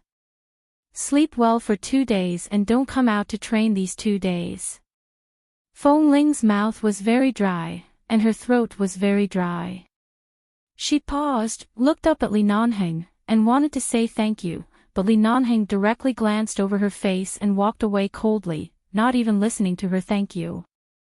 After Li Nanheng's figure walked away from the training ground, Feng Ling's body softened, and Kay hurriedly supported her. Feng Ling. How are you? Feng Ling shook her head. I'm fine. I'll go back by myself. You guys go for morning training first. Nonsense. Xiao Fei said with a dark face. Kay, send her back first.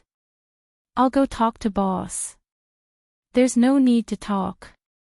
Feng Ling turned to look at Xiao Fei. It's my problem. There's no need to talk about it. Xiao Fei frowned, walked over, and looked down at her. What the hell is going on? Feng Ling said indifferently, anyway, it's my problem. There's no need to talk about it. Don't go to boss because of me. Didn't he give me 2 days off? I'll be fine after 2 days of sleep. That's right. I think it's obviously not the time to provoke boss. Brother Qiao, you'd better not interfere. Tam also said. Xiao Fei frowned and waved his hand impatiently, motioning for Kay to send Feng Ling back quickly. Kay nodded and hurriedly helped Feng Ling out of the sniper team's training ground. When they returned to the residence, Feng Ling felt that she was all sweaty and refused to sit on the bed, so Kay had to help her sit down on the chair by the window. Seeing that her hands and feet were so weak that they seemed to be disabled, he frowned and said, "I'll go to the infirmary to get some medicine for you after morning training." "No, he told me to rest for 2 days. How can I really sleep here for 2 days? I'll sleep for a while first. If I feel uncomfortable in the afternoon, I'll go to the infirmary to get some medicine," Feng Ling said and pushed him again. "Hurry up and go to training. Don't delay it because of me." "But I'm sitting here. What else can I do?" Feng Ling urged again. "Hurry up." Kay had to stand up. Last night was really the longest night for Feng Ling, but fortunately, it was already dawn. She turned to look at the sky outside the window and suddenly caught a glimpse of a red car parked in the parking lot of the base in the distance. Remembering what she heard in the canteen yesterday, she asked subconsciously, "Whose car is that?"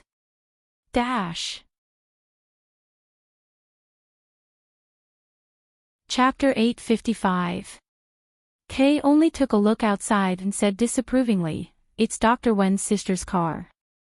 Feng Ling picked up the glass that Kay filled for her, withdrew her clear eyes, and didn't continue to look outside. "You really don't need me to accompany you to the infirmary." "No, you can go to train." Seeing that Feng Ling was sweating all over, Kay guessed that she needed to take a shower. She had a quirk for so many years. She didn't like to be in her room before and after taking a shower, and Kay didn't doubt it. Anyway, there were many people with quirks in this world. "Okay, call me if you need anything. I'll ask Brother Chiao to allow me to take my phone with me during training today." "Okay." The door was opened and closed, and Kay had gone far outside the door. When there was no one in the room, Feng Ling finally let out a long and slow breath, revealing her fatigue and discomfort. She tried to stand up with some difficulty, but frowned because of her sore back, especially the pain and numbness in her arms. Finally, she stood up, drank a few mouthfuls of water, and walked slowly and heavily into the bathroom. Every day in the base, she trained and sweated repeatedly, so taking a shower was as essential as eating 3 meals a day. But this time, Feng Ling took a long shower. Usually, she stood in the bathroom to take a shower, but now she really had no strength. She took a stool, put it in the bathroom, sat there to take a shower, and didn't want to go out after taking a shower, letting the moderately warm water pour on her head and body. She didn't know how long she took a shower. Maybe after feeling a little dizzy, she got up and walked out. She didn't eat anything last night or in the morning. After taking such a long hot shower, she didn't faint in it. Her physical strength and physique were excellent enough. After drying her body, she picked up the white breast-wrapping cloth with some difficulty and wrapped it around her body. She looked at herself in the mirror, from the round cleavage in front of her chest to her flat appearance cruelly wrapped by the breast-wrapping cloth. Her fingers hesitated for a long time before finally stuffing the last piece of the breast-wrapping cloth into the secret button. Then, she picked up the loose t-shirt she usually wore and put it on. After sweating for a day and a night, he took a shower and felt as if he had been reborn from death. He felt clean and refreshed. Even though she hadn't eaten for more than 10 hours, Feng Ling didn't feel hungry at all. She lay on the bed, picked up her phone, and looked at the time. This time, she didn't feel insomnia at all. She closed her eyes and fell asleep. She slept until 3:00 in the afternoon when she was woken up by the sound of her phone vibrating. She turned over, picked up the phone beside her pillow, and put it to her ear. In a hoarse and sleepy voice, she said, "Hello. Feng Ling, how is it? Have you eaten? Have you been to the infirmary?" It took her a long time to realize that the person on the phone was talking to her. She opened her eyes and glanced at the caller ID on the phone. Then she put the phone to her ear and said in a hoarse voice, "Deputy Drillmaster Chiao, I'm fine. What time is it now? I should have slept for a long time. I feel much better now. It's past 3 in the afternoon. Oh, then I've been sleeping since this morning." After hearing the time, Feng Ling sat up on the bed, raised her hand to rub her slightly messy short hair, and turned to look at the evening sky outside. Has today's training ended? Is there still sniper rifle training for me to go over? Wait for me. I'll be right there. No, there's no sniper rifle training today. You can rest. Okay. Feng Ling seemed to be in a daze. She rubbed her hair again, sat there with her eyes closed, and held the phone. Half awake, she didn't seem to hear what the person on the other side of the phone said. She was so sleepy that she could barely cope with it. Okay. Okay. Okay. After saying yes, she heard the other party hang up the phone. Then she fell down again, covered herself with the quilt, and continued to sleep. This time, after sleeping for about half an hour, there was suddenly a knock on the door. Feng Ling abruptly opened her eyes. She thought that she had fallen asleep until the next morning. She stared out the window in confusion and only returned to her senses after more than 10 seconds. She turned to look at the door that she had only knocked on a few times but had stopped. She lifted the blanket and walked over. When she opened the door, she saw that Xiao Fei was holding an insulated lunch box and a plate of sliced fruits. At the same time, he was also carrying a bottle of milk that she didn't know where. When the door was opened, Xiao Fei inexplicably felt that Feng Ling was a little cute, and even her hair was a little messy. He raised his eyebrows at her. "What are you waiting for? I've brought you food. Get out of the way. I'll come in." Feng Ling still nodded in confusion and took a step back. After Xiao Fei entered the door, he put the food on the table beside her bed, and then signaled her to come over to eat. Seeing that Feng Ling was still standing there, he said with a smile, "Haven't you woken up yet? Come and eat." Feng Ling finally understood. "Ah, Deputy Drillmaster Chiao, did you say on the phone that you would bring me food?" Xiao Fei suddenly looked at her as if looking at a patient with severe amnesia. "What do you think? Were you too sleepy just now, so you didn't hear it clearly?" Feng Ling immediately smiled a little embarrassedly. She really didn't hear it clearly. If she had known that he said he would bring her food, she would definitely have refused. After all, this floor was the area where Boss Li lived. If Xiao Fei came up like this and treated her so well, Boss Li would probably vent his anger on him again. But since it was already here, there was no need to say anything more. She walked over to the table, but before she could sit down, Xiao Fei opened the glass bottle of milk and handed it to her. "You probably haven't eaten anything since last night, so your stomach isn't feeling well. Drink this first to warm up your stomach before eating." "Okay, thank you, Deputy Drillmaster Chiao." Feng Ling took it, nodded to him, and sat down on the other side of the table. Xiao Fei glanced at her again. Feng Ling, who had just woken up, was not as cold and distant as she usually was. Instead, she looked adorable and sleepy. She was lazy and adorable, and it was rare for him to get close to her. He helped her open the lunch box with a smile, opened the fruit plate covered with a layer of safety film, and handed her a small fork and a small spoon. "Eat it." Chapter 856. Seeing Feng Ling being so obedient, Xiao Fei really wanted to pick up the chopsticks and feed her. But it wasn't that he didn't know what Feng Ling's personality was like. He guessed that this day's look would only last for a moment. He looked at her with a smile. "Eat first. You'll have the strength to talk when you're full." Feng Ling took a look at him again, asked while stuffing food into her mouth, "What do you want to talk about?" Xiao Fei glanced at the door that had closed automatically and then looked at her. "What's the matter between you and Boss Li? According to what he said yesterday, does he know your secret?" Feng Ling paused with the small fork in her hand. "I'm not sure." "What do you mean you're not sure?" "If he knows, he knows. If he doesn't know, he doesn't know. When I found out, the evidence was conclusive. How could I not know?" Feng Ling didn't explain but lowered her head and continued to eat. Seeing that she didn't want to talk about it, she had always been this kind of person. She would never tell others too much about herself, but she had an inexplicable attraction. Regardless of whether it was a man or a woman, they would always want to get closer to her for some reason. Xiao Fei simply sat next to her, raised his hand, and held Feng Ling's wrist.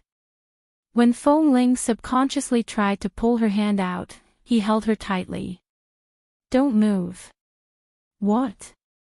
Feng Ling had been awake for a long time. Although she was not as cold and sharp as usual, she still instinctively wanted to pull her hand out when it was suddenly held like this. "You've always regarded yourself as a man since you were a child, and you never had the concept of men and women in your mind, right?" Xiao Fei held her hand, looked into her eyes, and asked seriously. Feng Ling looked at him for a while, neither nodding nor shaking her head. It wasn't that she didn't have the concept of men and women, but she never felt that there was any need to make a clear distinction between a man and a woman. "So even if I like you, you can't feel it?" Feng Ling looked surprised, but the next moment, she suddenly withdrew her hand. Xiao Fei's gaze faltered as he looked at the emptiness in his palm. He then looked at her again. Feng Ling put down the fork in her hand. "Deputy Drillmaster Qiao, K and the other 3 often call him Brother Qiao. Among the 5 of them, only you call him Deputy Drillmaster all day long." Xiao Fei looked at her. "I know that you can't accept it for the time being, and I don't have any other intentions. I just want to tell you that you don't have to avoid my kindness to you too much. This is just a man's simple love and admiration for a girl. I don't have any ulterior motives. I just like you and want to take care of you." Feng Ling raised her hand and casually tugged at her hair. "I've been used to being alone since I was a child, and I don't need anyone to take care of me." "Thank you, Deputy Drillmaster Qiao, for your kindness, but it's not that I can't accept it, but the things between men and women have never been in the scope of my consideration, nor in the scope of my endogenous plan." Xiao Fei immediately laughed and raised his eyebrows at her. "Do you think you will stay in 11 base for the rest of your life? Sooner or later, you will go out and get married, won't you? Just like now, I am still in 11 base because I was too weak when I was a child. My parents hoped that I could be stronger and stronger, so they sent me here to train, but after a few years, I will still have to go back home. Whether it is to inherit the family business or to get married and have children, men and women have to do their own thing step by step. It's not a matter of whether you think about it or not. For example, I have never considered what kind of woman I will fall in love with, but suddenly I fall in love with you. Who can predict this?" Feng Ling didn't know what to say. She just took another sip of milk, thought for a while, and said, "Is there any training program that I must participate in tomorrow? If not, I will rest for another day. If there is, I will go there earlier. Don't delay everyone's training. I'm talking to you about serious things. Don't change the subject with me." Xiao Fei frowned and looked at her seriously. "I'm also talking about serious things." Feng Ling put down the glass. "In this 11 base, shouldn't training, tasks, rules be the most serious things?" Xiao Fei stared at her face for a while and suddenly smiled. "Are you reminding me that I have violated the rules and regulations of the base?" Feng Ling smiled lightly. There is indeed a rule in the rules and regulations of the base that no one is allowed to fall in love before leaving the base. After all, many missions involve life and death. Every member of the base can't leave too many worries and regrets for themselves. Otherwise, they will only be distracted. It's safest to be undistracted. Xiao Fei chuckled. Silly girl, I didn't say that I want to fall in love. How old are you? You are only 17 years old. You will be an adult in another year. No matter how much I want to eat young grass, I won't be in a hurry. Feng Ling, besides, I can't leave the base until 3 years later. For the time being, I just like you. I'll take care of you as long as I can in the base. After I leave the base, no rules and regulations can control me. I can like any woman I want. I just want you to wait for me, understand? Feng Ling. Deputy Drill Master Qiao, although I don't quite understand, the condition for the relationship between a man and a woman should be that both parties like each other, right? Xiao Fei's eyelids twitched. Before he spoke, Feng Ling continued, but I don't have this kind of feeling for you, Xiao Fei. Feng Ling looked straight at him and said a little embarrassedly, am I too straightforward? Xiao Fei raised his hand to touch his forehead and then raised his other hand as if to pat her shoulder, but then he hesitated and took it back. He patted his thigh and gritted his teeth to say, it's okay. It's good to be straightforward. You have been a man for a long time. It's better to be straightforward than to be shy. I'm not in a hurry. Let's take it slow. Speaking up to this point, he put down his hand and looked at her with a smile. He said warmly, take it slow. I have patience. In the following years in the base, you'll definitely find the feeling one day. There's no need to take it slow. I don't, alright, let's not talk about this topic for now. Xiao Fei raised his hand to signal her to shut up, not wanting to listen to her next words. Eat first. Feng Ling still wanted to speak, but at this moment, Xiao Fei picked up his cell phone and glanced at it. I just received a call before I came here. I have something to do in the base's conference room. You eat first. I'm not in a hurry to let you accept me now. I'm not in a hurry to reject you. I know you are a man now, and I will always treat you as a man, okay? But, alright, don't say any more. I'm leaving. Xiao Fei gave her another look to tell her to shut up, then turned to leave with his cell phone. Chapter 857. Feng Ling rested in the base for 2 days and didn't see Li Nanheng for 2 days. Boss Li said that he didn't want to see her for 2 days, but she didn't lock herself in the residence for so long. She went to the canteen and the infirmary and saw Dr. Wen's sister, but Li Nanheng was the only one she didn't see. When she saw the red car, she subconsciously thought that Dr. Wen's sister should be a young and flamboyant girl like Qin Shuk. It turned out that she was a 24-year-old woman with fair skin, quiet, very smart and calm, who had graduated from a medical university in France. It was said that she had been working in the largest hospital in Los Angeles. It was rare for her to take a few days off, so she came to the base to see her brother. Because her brother was not feeling well recently and went out to see a doctor, she took his place in the infirmary for a few days. It was because Feng Ling went to the infirmary to get medicine in the past 2 days that she had contact with this Miss Wen twice and felt that she was a very good woman. But last time in the canteen, when the base members mentioned Dr. Wen's sister, they seemed to be gossiping. What was going on? Would such a beautiful, gentle and generous female doctor also have gossip? On the second night of Feng Ling's rest, there was a mission to be carried out in the base as usual. Although it was a small mission, it was said that Boss Li also went. The reason why everyone mentioned Boss Li also went was that he went with an injury. The injury on his arm a few days ago had not healed.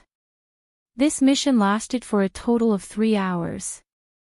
Several terrorists who made trouble in Los Angeles were subdued by the members of 11 Base, and 2 were killed on the spot. It was said that the person who fired the shots was Li Nanheng. Feng Ling heard this from Kay. After all, she hadn't seen Boss for 2 days, and even the light in the next room hadn't been turned on in these 2 days. The group of people took the helicopter of 11 Base and rushed back to the base. Feng Ling looked at the helicopter over the base from the balcony. When the helicopter landed, she held the railing of the balcony and had an inexplicable impulse in her heart. Boss Li's arm was injured because of her, but from the moment he was injured to now, she had never cared about him. Now he went out with an injury. Even if it was only a skin wound, it was still a flesh wound. Any random movement would pull the wound, and it would definitely not heal well. As soon as Li Nanheng left the cabin, he rushed back to his residence to change. The moment he walked downstairs, he suddenly raised his head and looked at Feng Ling on the balcony for a moment. She was wearing the short-sleeved t-shirt that she usually only wore when she was sleeping. Her hair was clean, and she looked very obedient. It could be seen that she had rested well for the past 2 days. Her complexion was very good, and her condition was very good. However, her eyes were a little blank, and no one knew what she was thinking. He looked at her for a moment and didn't say anything.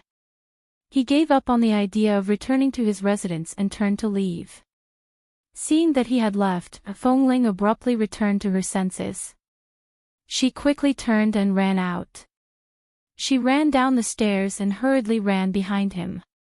Because she ran too fast, her breathing was slightly hurried. After a few seconds, she returned to normal. She straightened her body and looked at the tall man in front of her. His eyes were cold. "Boss." Li Nanheng looked at her and asked hoarsely, "Who allowed you to run out of the base dressed like this?" It was a reprimanding tone. It was indifferent. It was as if he hadn't experienced any life-or-death crisis in the 3 hours of the emergency support mission outside. However, his dark eyes showed that he was not in a good mood. Feng Ling tugged at the hem of her white t-shirt. "Boss, I just want to see the wound on your arm. If it hasn't healed, it has nothing to do with you. Go back." At this time, Feng Ling's eyes had already turned to his arm. Although he was wearing a combat uniform, she vaguely felt that his arm posture was not very relaxed. It should still be in pain, or the wound that had not healed well had split open again.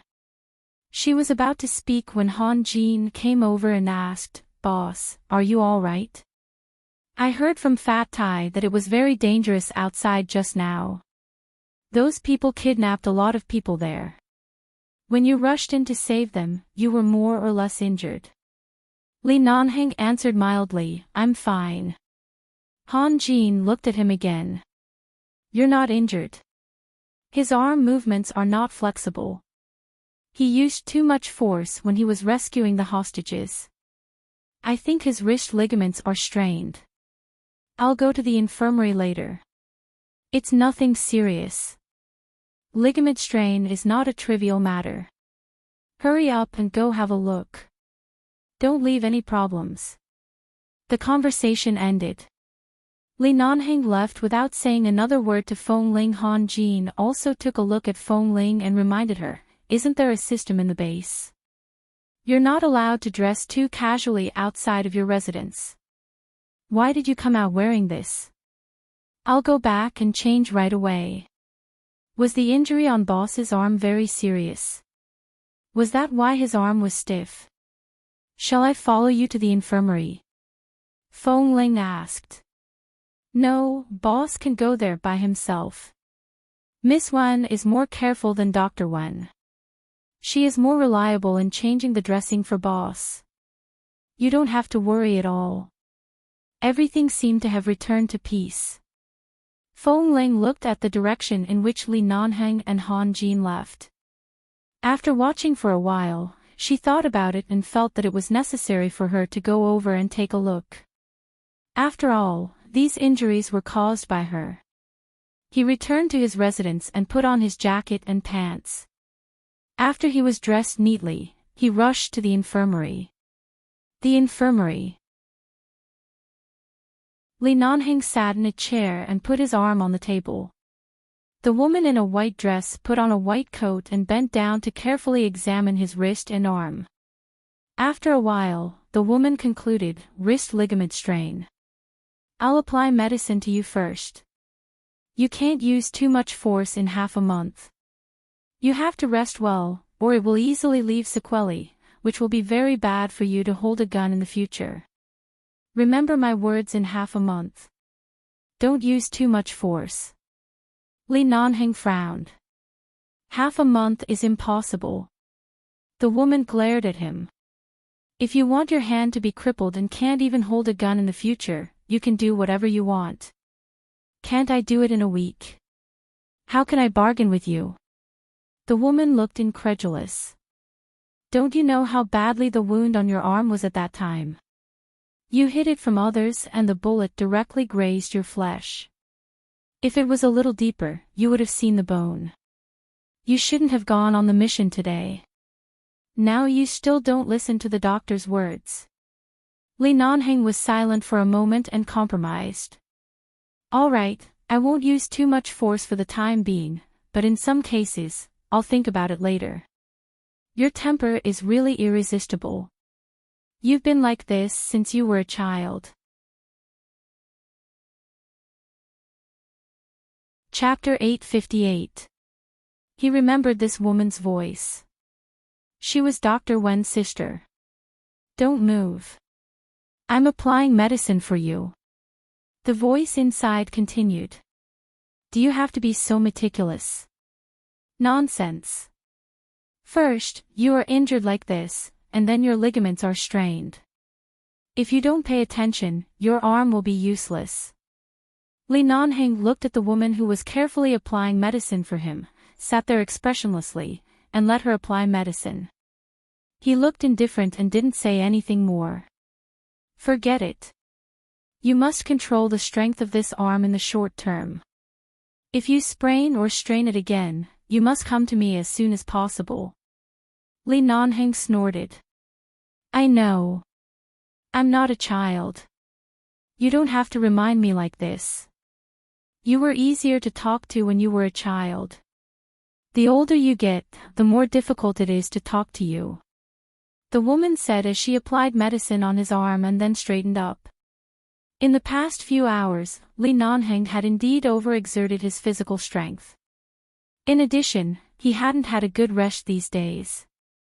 It was rare for him to sit here quietly and rest for a while, but he heard the woman nagging beside him. He closed his eyes and didn't speak anymore. While resting, he let her take the gauze and bandage it again. Didn't the Li family ask you to go back? Why do you still insist on staying in 11 base? After the female doctor bandaged his wound, she used her hand to gently massage his wrist to help him soothe his strained ligaments. Li Nanheng closed his eyes and didn't answer until he suddenly felt a tingling pain on his wrist. He opened his eyes and saw that the woman deliberately increased her strength. Obviously, she was abusing him.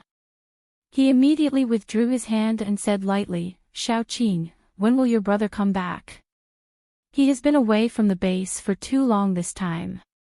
Wen Liqing raised her eyebrows and looked at him, and then at his arm, and smiled lightly. What? Why are you so anxious to let my brother come back? If he doesn't come back, I will be the base doctor here. Isn't it the same? After all, you are a woman, and the members of the base are all men. It is not convenient for you to live here alone. Why not? You are here, aren't you?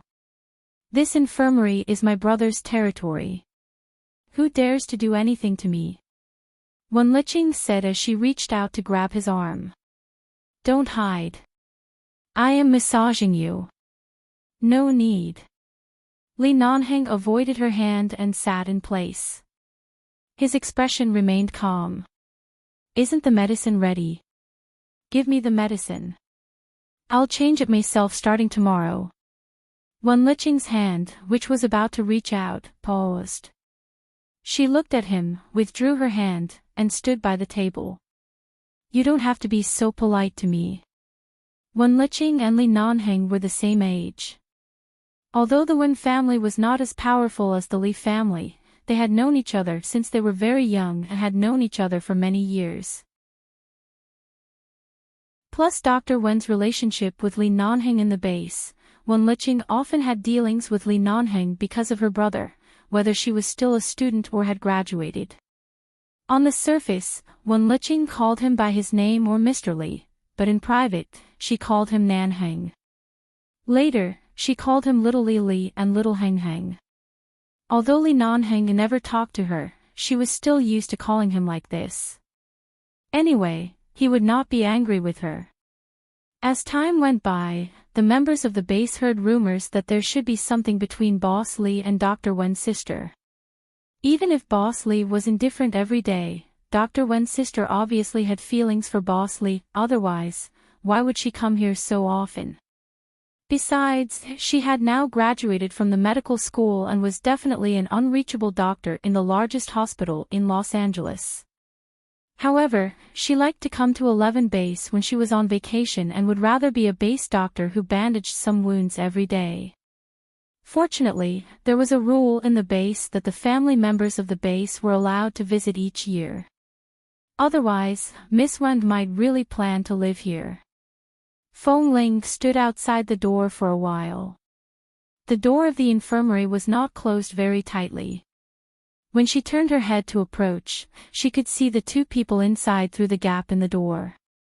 She saw Miss Wen forcibly pull up Li Nanheng's arm and massage his wrist with her hand. The doctor in the white dress was clean and beautiful. She had light makeup on her face and a thin layer of lipstick. As she massaged Li Nanheng's face, she said, "You should learn from my brother. He graduated from a medical university like me, but in order to enjoy life, he doesn't like to see so many people in the hospital and would rather stay in this 11 base. In fact, I think the salary here is higher than in the hospital, and it's so relaxing every day. How nice it is.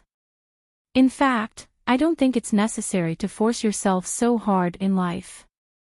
If you like to live a comfortable life, you can live slowly and comfortably. As long as you are happy and relaxed, you don't have to make yourself like a tight spring. How tiring is that?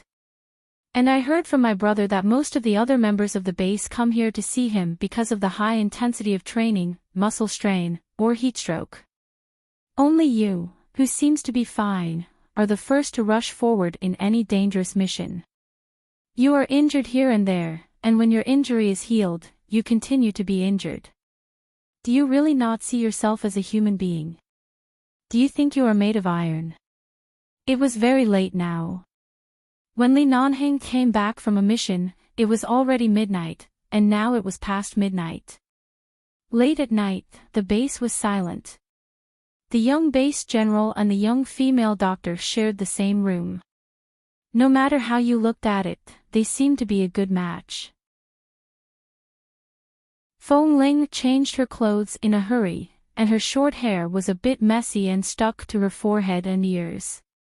She was neither a man nor a woman, and compared to the beautiful female doctor inside, it was like the difference between clouds and mud. Xiao Su said that Boss Li liked her. In this way. How could he like her? Perhaps it was just gossip in private. Nowadays, men would always be misunderstood because of some ambiguous situations between men. Xiao Su must have misunderstood. Feng Ling stood outside the door and saw the man who was usually as cold as ice sitting on the chair by the table tiredly with his eyes closed. From his expression, she could see that he was a bit relaxed. He was completely relieved to leave himself to this beautiful doctor, letting her hand apply medicine oil on his wrist from time to time and keep massaging it, and so on. From the tone of this Miss Wen, they should be very familiar with each other, and this very familiar relationship had been maintained for many years. Chapter 859. Wen Liqing seemed to hear something, suddenly turned her eyes, and saw the figure standing outside the door.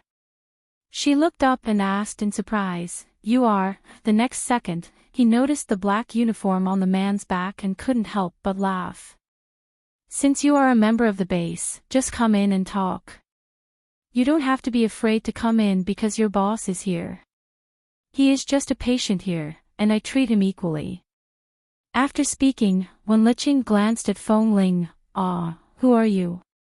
"Feng Ling, right? I remember you." How could Wen Liqing not remember the thinnest and smallest person in the base who was as beautiful as a woman? Hearing her words, the man who was about to fall asleep on the chair suddenly opened his eyes and looked toward the door. Feng Ling subconsciously took a step back. Li Nanheng said indifferently, "Since you are here, why are you standing outside?" Feng Ling raised her hand awkwardly and touched her slightly messy hair. Since she had been discovered, there was nothing to hide, so she pushed the door open and walked in. The infirmary was air-conditioned and clean and tidy. There were several rooms in the room, all of which were places for medicine and medical equipment. Wen Liqing continued to massage Li Nanheng's wrist and said to Feng Ling with a smile, "Take a seat first. I'll take a look at little Li's wrist after I treat it. What's wrong with you today? Are you still sore and uncomfortable like 2 days ago?" Little Li. Hearing this address in this tone, Feng Ling, who had just walked to their side, paused. She looked at Wen Liqing and nodded. "Miss Wen, I'm fine. I just came to see boss's injury." Her eyes moved to Li Nanheng. Li Nanheng glanced at her coldly. "Why didn't you go back to rest but came to the infirmary? Are you very free?" She stood in place, hesitated for a moment, and said, "I heard that you were seriously injured last time, and just now I heard that your wrist ligament was strained, so I came to have a look." Li Nanheng's expression was indifferent. "Now you see it." Feng Ling looked at the area on his wrist that had just been wrapped with gauze. There was still some blood seeping out of the white gauze. It could be seen that it had not healed previously and had split open again during the mission today. There was a lot of blood, and it was still oozing out. She should have known it when Li Nanheng had shielded her from the bullets in the bar, but it had been urgent at that time, and she had been in a hurry to return to the base to change clothes. She hadn't had the chance to see what had happened after that. She hadn't expected it to be so serious. However, he didn't say anything. Even when Miss Wen criticized him for his injuries, he didn't explain anything. It was obvious that he didn't take this matter seriously. "If you're done, you can go." Li Nanheng withdrew his gaze and said in a cold tone. Wen Liqing knew what kind of temper Li Nanheng had. Sometimes, it was not too much to call him an iceberg. But no matter how he treated the members of the base, he didn't seem to be so cold and distant. She turned to look at Feng Ling, who was standing there not knowing whether to stay or leave. She suddenly let go of Li Nanheng's hand and went over to hold Feng Ling's hand. "Come here. Let me check your hand first." "No, Miss Wen, I'm much better. I just felt weak 2 days ago and was urged by the brothers in the team to come and have a look. Otherwise, I wouldn't have come to disturb you 2 days ago." Feng Ling was about to push her hand away, but Wen Liqing secretly winked at Feng Ling, meaning that Li Nanheng needed to be quiet now and Feng Ling should cooperate with him, lest she annoyed their boss again. Feng Ling paused, and Wen Liqing took the opportunity to pull her to sit down at the table. Li Nanheng closed his eyes again and lay back in the chair. Wen Liqing touched Feng Ling's hand and said with a strange look, "It's really strange. You are a man, but your hand is wider than mine and a little smaller than mine." As she spoke, she turned Feng Ling's hand over as if studying a strange treasure. Seeing the thin calluses on Feng Ling's palm, she said with a distressed look, "Such a beautiful hand, but there are some thin calluses on your palm. Fortunately, they are not too thick.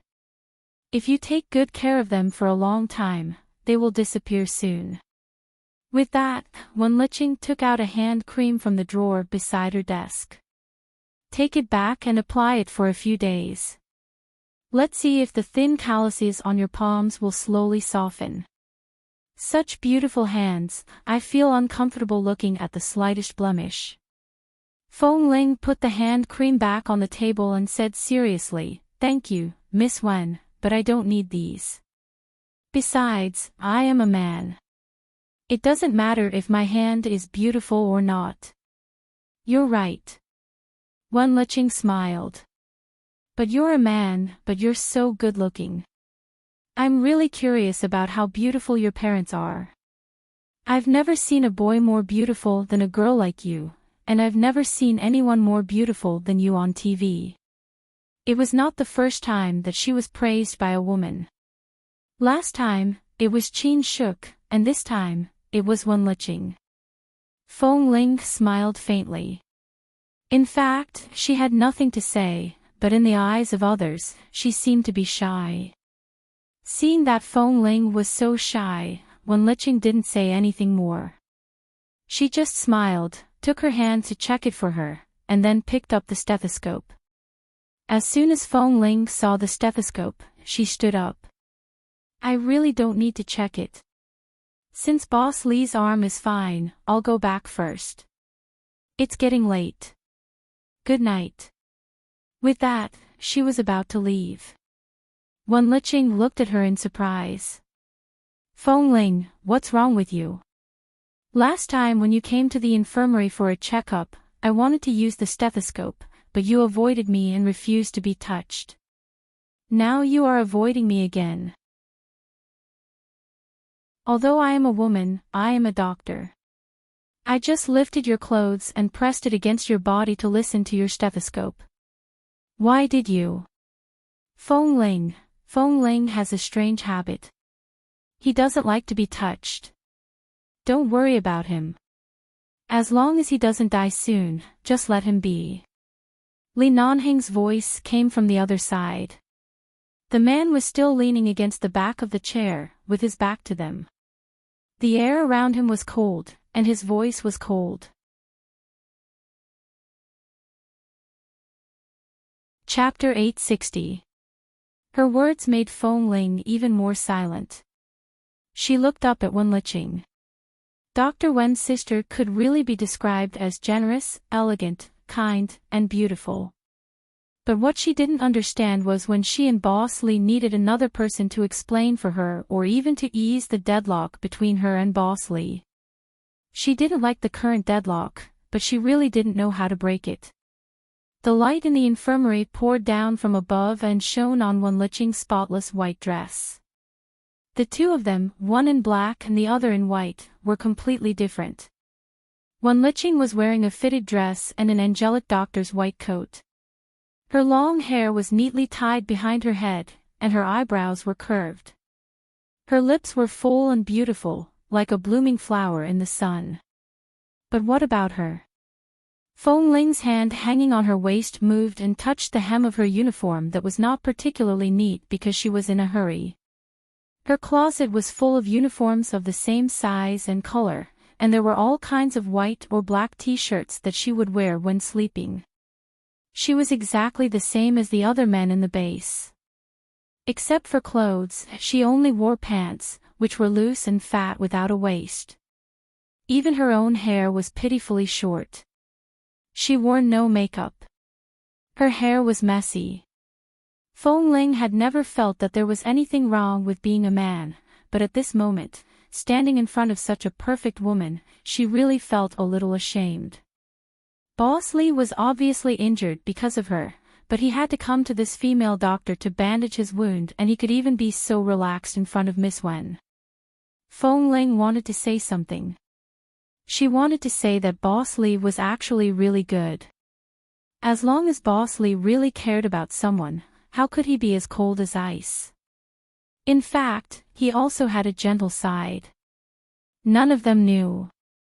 When Li Nanheng dragged her out of the bathroom, pressed her against the wall, and bent down to kiss her, it seemed that he was forcefully pressing her, but in fact, he covered her body tightly from head to toe, not allowing outsiders to overdo it.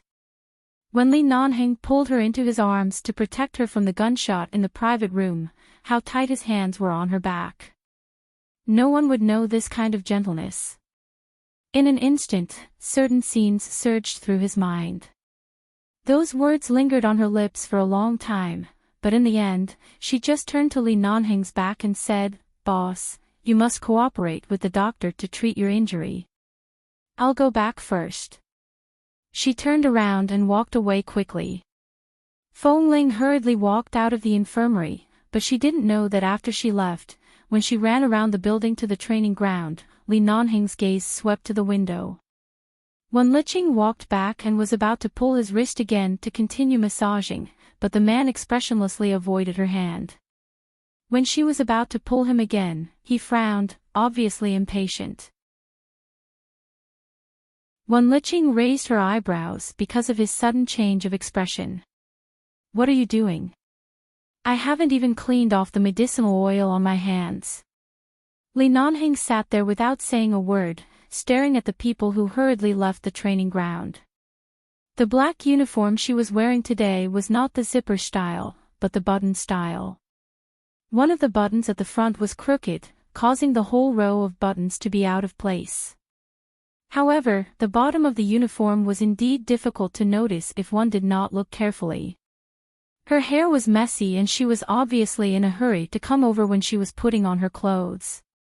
As she walked quickly, she raised her hand to comb her messy hair until her hair obediently stuck to her forehead, and then she continued to walk faster. Wen Liqing also looked out and saw that Feng Ling had gone far away. She immediately smiled and said, "I'm almost tired of looking at the group of men in your base. Only Feng Ling looks a little interesting." "What's interesting about him?" The man looked out of the window indifferently, his voice cold and indifferent. Wen Liqing smiled.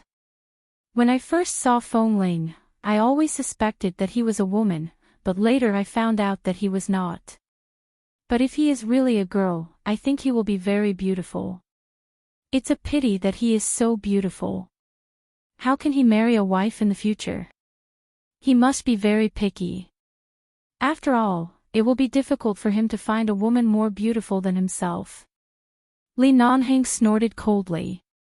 "How did you find out that he is not a woman?" Wen Liqing turned to look at him again. After a few seconds, she realized what he meant and said, "Of course not. 2 days ago, Qiao Fei came to help him get the medicine. Qiao Fei said that Feng Ling was so tired that he didn't even have the strength to lift his arms. It was he who forced him to apply the medicine to Feng Ling. This medicine should be applied to his limbs, chest, and back.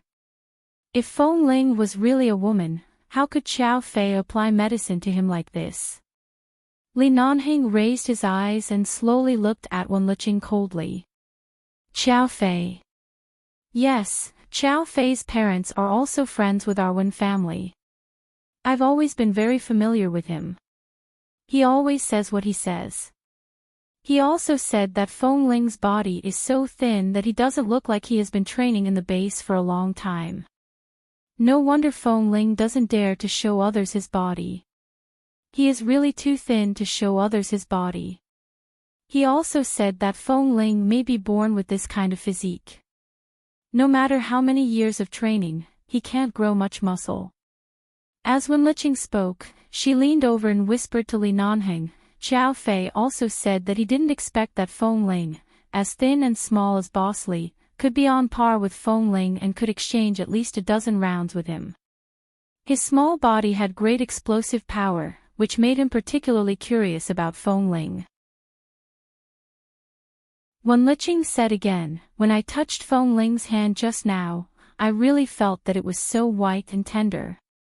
A man is so beautiful and white that even women are jealous of him. Do you think God made him reincarnate into the wrong body?" Wen Liqing originally wanted to say something but saw that Li Nanheng's eyes were looking out of the window and did not move for a long time. Feng Ling had clearly left. What was he still looking at? Wen Liqing didn't say more and just thought that he was tired. She forcibly pulled his hand over and rubbed it. Then she picked up a small bottle of medicinal oil and poured it on his wrist, rubbing it back and forth. Li Nanheng looked out of the window at the dark night with a serious expression. In the dark of the night, he could not see that figure on the training ground. Was there something wrong with his senses? Or was that pair of silicone gel really so real? If it was really a man, there was no smile on Li Nanheng's handsome face, and he even wondered if he had accidentally turned gay, thinking of Feng Ling's expression as if she clearly wanted to say something but didn't speak. He only felt a sour feeling in his chest.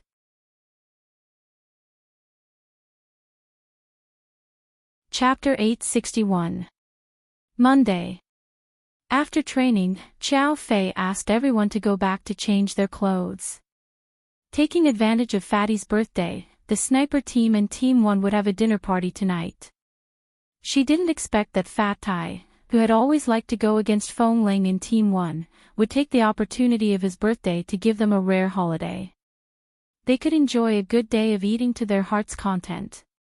The members of both teams were overjoyed.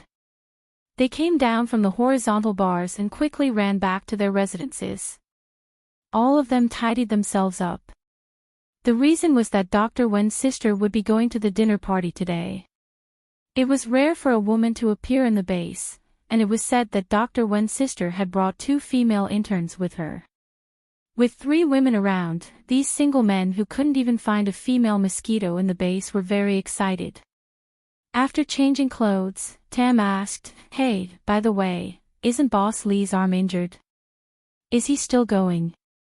Xiao Fei said, "I just called and asked. He said he won't go and told us to go and have fun by ourselves." Kay immediately cheered heartily by the side. After cheering, he didn't forget to put on an act. "Boss won't go. How can that be? Without him, we will have no backbone." "Tam, that's right. I can't even drink happily. Lin Ching, without Boss Li's cold eyes, I may not be able to control myself. Ayaya, Lei Ping, if Boss is not here, my body is very itchy. There is no one to manage me." Xiao Fei sneered and patted their heads. "Stop pretending. Are you unhappy that no one cares about you? That's right. At least there are 3 girls today. Although Miss Wen has an affair with our boss, there are still 2 other interns who haven't graduated yet, right? I heard that female students studying medicine are very hot-tempered. I happen to like this type of girl. If boss is here, it's not convenient for me to pick up girls. If he glares at me, I will immediately be afraid." Lin Ching chuckled. "That's right. Without boss, there is no one to control us. We are not afraid of being scolded. Without Boss Li, no one told them to drink less. No one reminded them what if they had a mission at night. There was also no one who said that alcohol was the most taboo during physical training and strictly told everyone to drink at most 3 bottles. Boss wasn't here tonight, which meant that he could drink wine, eat meat, and flirt with women if he wanted." Feng Ling hesitated for a moment and secretly said to Xiao Fei, "Deputy Drillmaster Xiao, I won't go tonight." Xiao Fei took a look at her, and Kei immediately put his arm around Feng Ling's shoulder to say, "Why don't you go? Are you going to stay in the base to accompany boss?" Kei was just joking, but Xiao Fei looked at Feng Ling. Feng Ling said indifferently, "I'm not used to this kind of lively occasion. Last time, when we welcomed boss back, I was already tortured by you guys. If you come up with any tricks this time, I definitely won't cooperate. Wouldn't it ruin our family's mood? Besides, I don't drink much, so I might as well stay in the base and sleep for 3 more hours. Come on. If you want to accompany boss, just say so. Anyway, boss said that he won't go tonight, so he definitely won't go." Kate put his arm around her shoulder. Feng Ling did not explain further and only responded with an "N." "Xiao Fei. You really won't go?" No. With that, Feng Ling turned to Kay, who was holding her. By the way, I have something to ask you. What is it? You just said that Miss Wen and Boss Lee have an affair. Kay immediately looked at her with an expression of, it's not easy, Feng Ling, you finally understand. What? Are you jealous? Feng Ling rolled her eyes at him. Don't make wild guesses. I haven't paid much attention to Dr. Wen and his sister in the past few years, so I'm not very clear about their situation in the base. Also, what's going on between Boss and Miss Wen you just mentioned? Kay raised his eyebrows. What else can it be? It's just something between a man and a woman. It was because Feng Ling didn't understand the things between a man and a woman that she asked. This Kay, now he was deliberately keeping her guessing. Seeing him doing this deliberately, Feng Ling simply stopped asking. You can go. I'm going back. Hey, why are you going? We haven't finished talking yet. Kay reached out and put his arm around her shoulder to pull her back, lowered his head, and whispered in her ear, you should have heard of the Li family status in the Chinese community in the United States. So in the United States, as long as the family conditions are good and influential in the upper class, they usually have some contact with the Li family, including our deputy drillmaster Chiao's family. I heard that Miss Wen and our boss Li went to the same kindergarten when they were very young and later grew up together, but our boss came to the base very early, so he and Miss Wen can only be regarded as childhood friends. They should have kept in touch occasionally over the years, and Miss Wen often comes to the base because of her brother, so she is very familiar with our boss. Kay took a look at Feng Ling, who was calm and emotionless. But something happened the year before you came to the base. At that time, I had just come to the base. The secret entrance behind 11 base was bombed by terrorists. Miss Wen happened to be in the base at that time and was injured by the explosion. She was in a coma for several days, and Boss stayed by her side for a few days until Miss Wen woke up. So the brothers in the base all think that there should be a deep relationship between Boss and Miss Wen, but in fact, we didn't see anything between Boss and Miss Wen with our own eyes. Boss is usually very cold to others, but he stayed by Miss Wen's side for several days, so it should be similar to what we guessed. But it has been almost 4 years. Time really flies. Not to mention me, even you have been in the base for more than 3 years. Kay smiled and held her. You will be 18 in 10 months, right? At that time, our brothers in the base will do a good job for you. No, there are many people in their teens and 20s in this base. Who would have a big birthday party? There's no need to be so high profile. I'll go back first. Nonsense. Look at Fat Tai. When he heard that Dr. Wen was going to bring 2 interns over, he was so excited that he directly held a big birthday party on his birthday. Even that damn fatty can do it. How can our Feng Ling be worse than him? When the time comes, you don't have to pay for it. Brothers will do it for you. Feng Ling rolled her eyes at him. All right, you. Hurry up and go pick up your girls.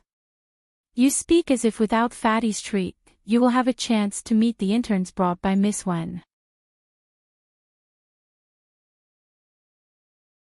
Chapter 862. Having just sent Kay and the others away, Feng Ling was about to go to the training ground to get something before returning to her residence when she saw Han Jin passing by from a distance. She greeted Han Jin and was about to turn around, but when Han Jin saw her, he asked, Hey. Feng Ling, you didn't go out. Drill Master Han. Feng Ling nodded to him. I'm not interested in lively occasions, so I didn't go. Han Jin smiled. That's good. The wound on Boss's arm needs to be changed later. Go to the infirmary to get the medicine for him, and I'll go out with the boys of Team 1. This will save time. Has Boss's arm not recovered yet? Feng Ling asked. Seeing that Han Jin didn't respond, she added, I mean, doesn't Miss Wen massage and apply medicine for him every day? This way, I should be able to recover soon. Han Jin raised his eyebrows. How can she massage and apply medicine every day? Since boss was injured, he hasn't gone to the infirmary more than 3 times. Twice, we urged him to go because we were worried that his wound would get infected. In the next 2 days, Xiao Su and I went to get the medicine, and boss changed the medicine alone in the room. Besides, it's impossible for boss to love Miss Wen. As the words were on the tip of his tongue, he suddenly braked. He took a closer look at Feng Ling, who seemed to have no fluctuations in her eyes. Thinking about it, Feng Ling had been in the base for many years. She didn't ask much about anything and was not interested in anyone or anything. Her heart was as still as water, as if she had no emotions. But now, it was rare for her to listen to someone's words. Besides, when boss went to the infirmary that night, Feng Ling seemed to have followed him. Han Jin suddenly let out a long sigh. Well, alas, how should I say this? Feng Ling thought he just said that boss's injury had not recovered, but he suddenly changed his tone. What's wrong? Alas, I don't know how to tell you. Just say it. Feng Ling looked at him and could hear the hidden meaning in his words. Han Jin shook his head and sighed. In fact, Miss Wen is really good, but boss seems to have an unresolved engagement at home. Secondly, he doesn't have much interest in Miss Wen.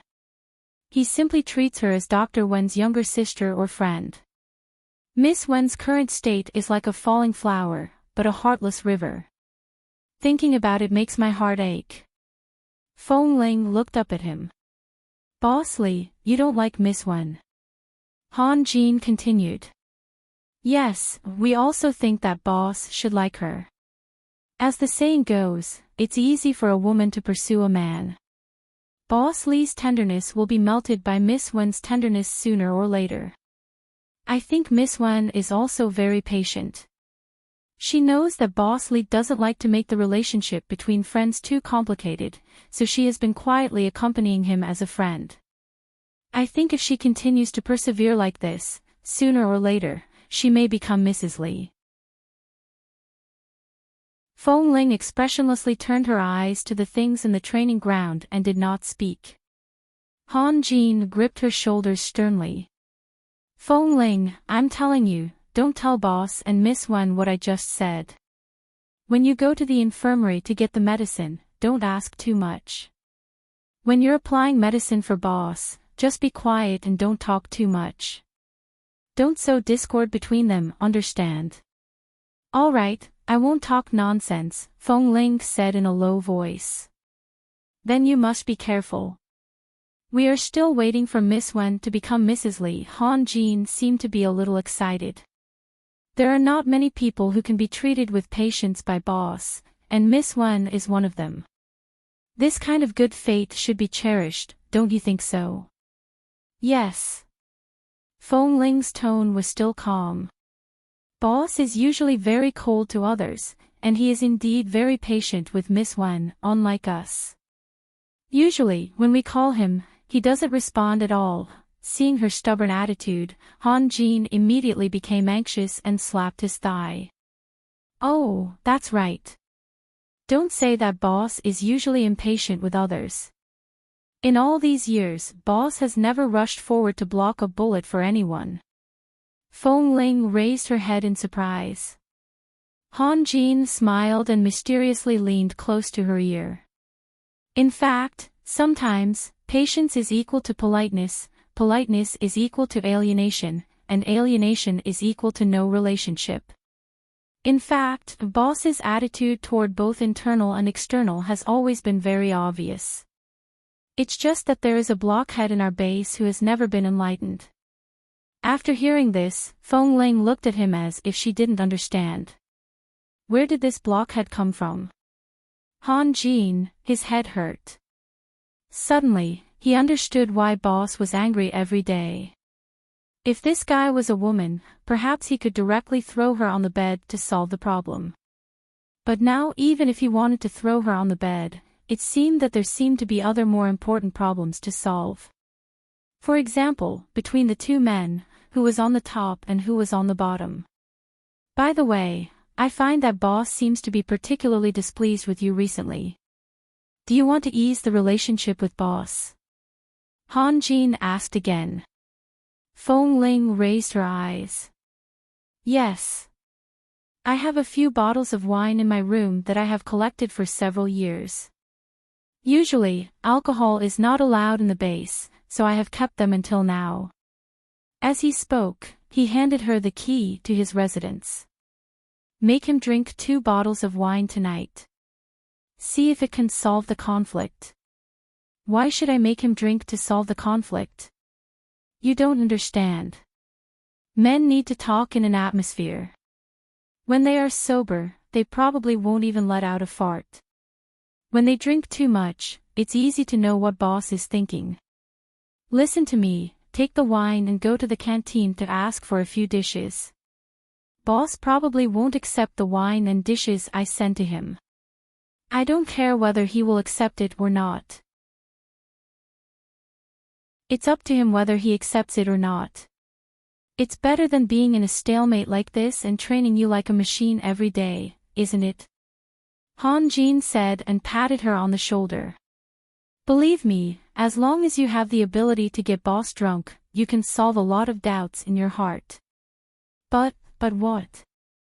Do you have to lie on the training ground every night tired like a cow? If I give you a chance, just do it. Do you think boss can escape from your palm when he is drunk? Feng Ling, inexplicably, she felt that Han Jin's words had another meaning. But she didn't understand what exactly it meant and just looked at him in confusion. Seeing Feng Ling's confused look, Han Jin made another big move. Come on, let me give you another advice. Didn't you wear women's clothes to go on a mission last time? You change into women's clothes and go to boss. When boss sees you like that, he won't be cruel to you.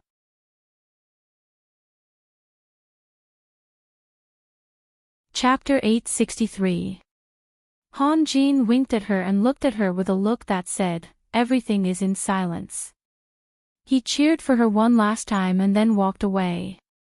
Feng Ling, late at night, most of the people of Team 1 and the 4 snipers all went out. The training ground and the building where Team 1 and the sniper team lived were the closest. At this moment, the surroundings were clean and empty. Feng Ling took Han Jin's key to get a few bottles of wine from him and then went to the base's cafeteria to order a few dishes. Then she carried them back. However, she didn't change into women's clothes. After all, it was completely unnecessary. Besides, the clothes that Xiao Su bought for her last time had already been thrown away and destroyed. She didn't have any women's clothes or supplies in her room. When she returned to her residence with these things, because there was no one in the corridor, it felt empty. Only the moonlight at night shone in, illuminating the floor. Feng Ling stepped on the moonlight and walked to the floor where she and Li Nanheng lived. She didn't really want to do anything according to Han Jin's instructions. However, after Boss Li blocked a bullet for her last time, she really realized that the so-called high-risk missions were really different from the missions she had taken on before. As newcomers, most of the missions they came into contact with were criminal gangs or gangsters. Although guns and explosives were essential, they were relatively easy to deal with. As long as they reacted quickly, had a bit of intelligence, and cooperated with their teammates, there usually wouldn't be any problems. However, since she entered the base, it was the first time she had directly faced terrorists, and it was said that those terrorists weren't too difficult to deal with. They were just a branch that had been kicked out. In other words, in the base, whether now or in the future, there would only be more dangerous missions. The so-called sacrifice that others spoke of seemed to be getting closer and closer to her. In the past, she had made plans for all the possibilities in the base, but she didn't expect that when she was in danger, Boss Lee would rush over to protect her in his arms. Even though she was forced to train on the training ground that night, even though she was so tired that she almost fainted, a thought kept echoing in her mind. If Boss Lee didn't rush over to protect her at that time, would she have been the one injured? David pointed his gun directly at her head. If she couldn't dodge in time, she would probably be a lonely soul now. If Boss had dodged the bullet while hugging her, if the bullet hadn't only hit his arm, but hit his back or some other vital part, and if Boss had died trying to save her, it would have been a different scene. What if she and Boss had been left behind in the bar that day? Feng Ling had never been afraid of anything, but after that day, some kind of lingering fear that she couldn't understand had been entangling her heart, pressing down on her. Often when she woke up from her dreams, she couldn't breathe, and her mind was filled with the scene of Li Nanheng holding her tightly in his arms. It was already past 8 o'clock at night. She paced back and forth for several minutes, glancing at the closed door from time to time. Earlier, when she came out, she had noticed the lights on the balcony next door and was certain that Boss was inside right now. Boss, you're right. Boss, you're right. She lifted the bag in her hand and took a deep breath. It had been a few days. Boss Lee didn't care about her at all and was extremely harsh. It was rare for him to pass by her in the base, but he didn't even look at her. She didn't need to be responsible for the injury on his arm, but she couldn't let this go on forever. Feng Ling recalled everything that had happened before Boss got angry at her. Everything that had happened in the bar, and the scene when he forced her to take off her clothes after returning. Also, he had asked her again and again if she thought she was an honest person. This cold point made Feng Ling feel uneasy. She had to break this cold point as soon as possible. Otherwise, she wouldn't be able to maintain a good state in the base.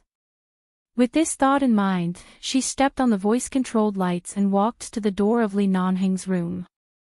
In the empty corridor, every time she walked a short distance, the overhead lights would turn on. The ground was dim. She stood at the door and saw the bright light coming through the crack of the door. She secretly guessed what Boss was doing inside, took 2 deep breaths, and raised her hand to knock on the door. Bang! Bang! Bang! The 3 bangs were particularly abrupt in the quiet corridor. A man's voice came from inside the room. Who is it? His voice was low, cold, and unorganized, like an endless sea in the middle of the night, so cold and deep that one couldn't see the bottom. Feng Ling's hand holding the bag tightened. It's me.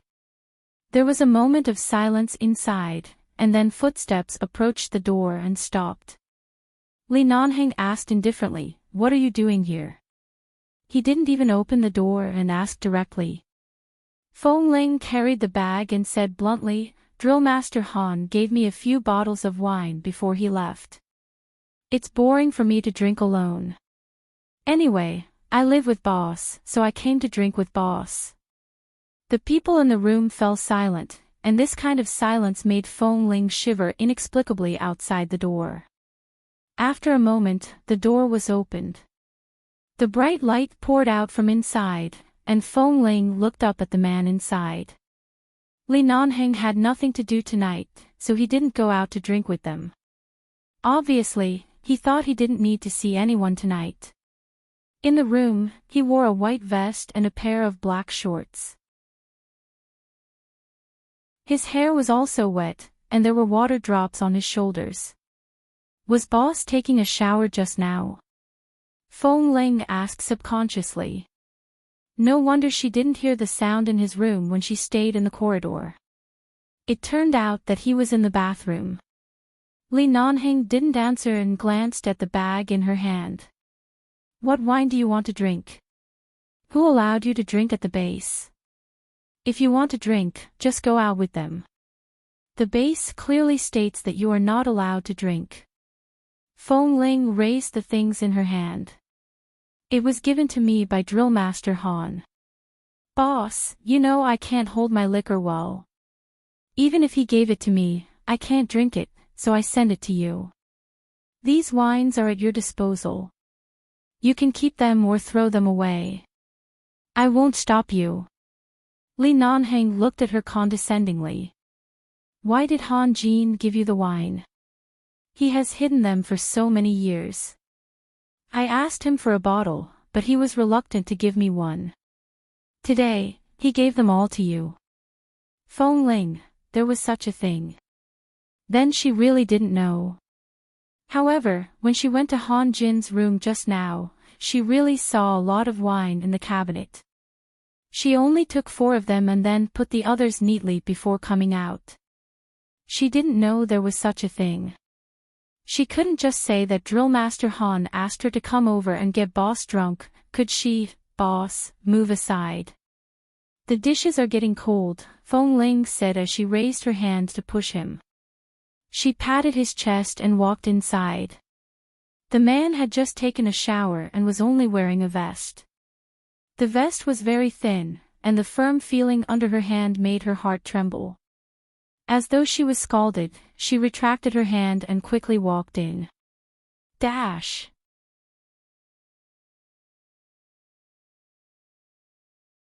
Chapter 864.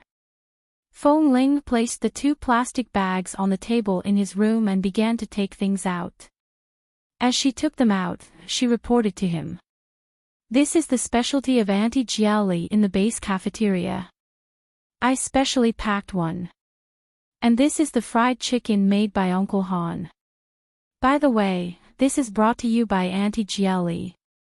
She said that although you don't go to the cafeteria often, you eat this every time, so I brought it to you. She said that she learned this kind of braised meat from a chef in northern China several years ago. It's rare to have such authentic taste in Los Angeles, and steak.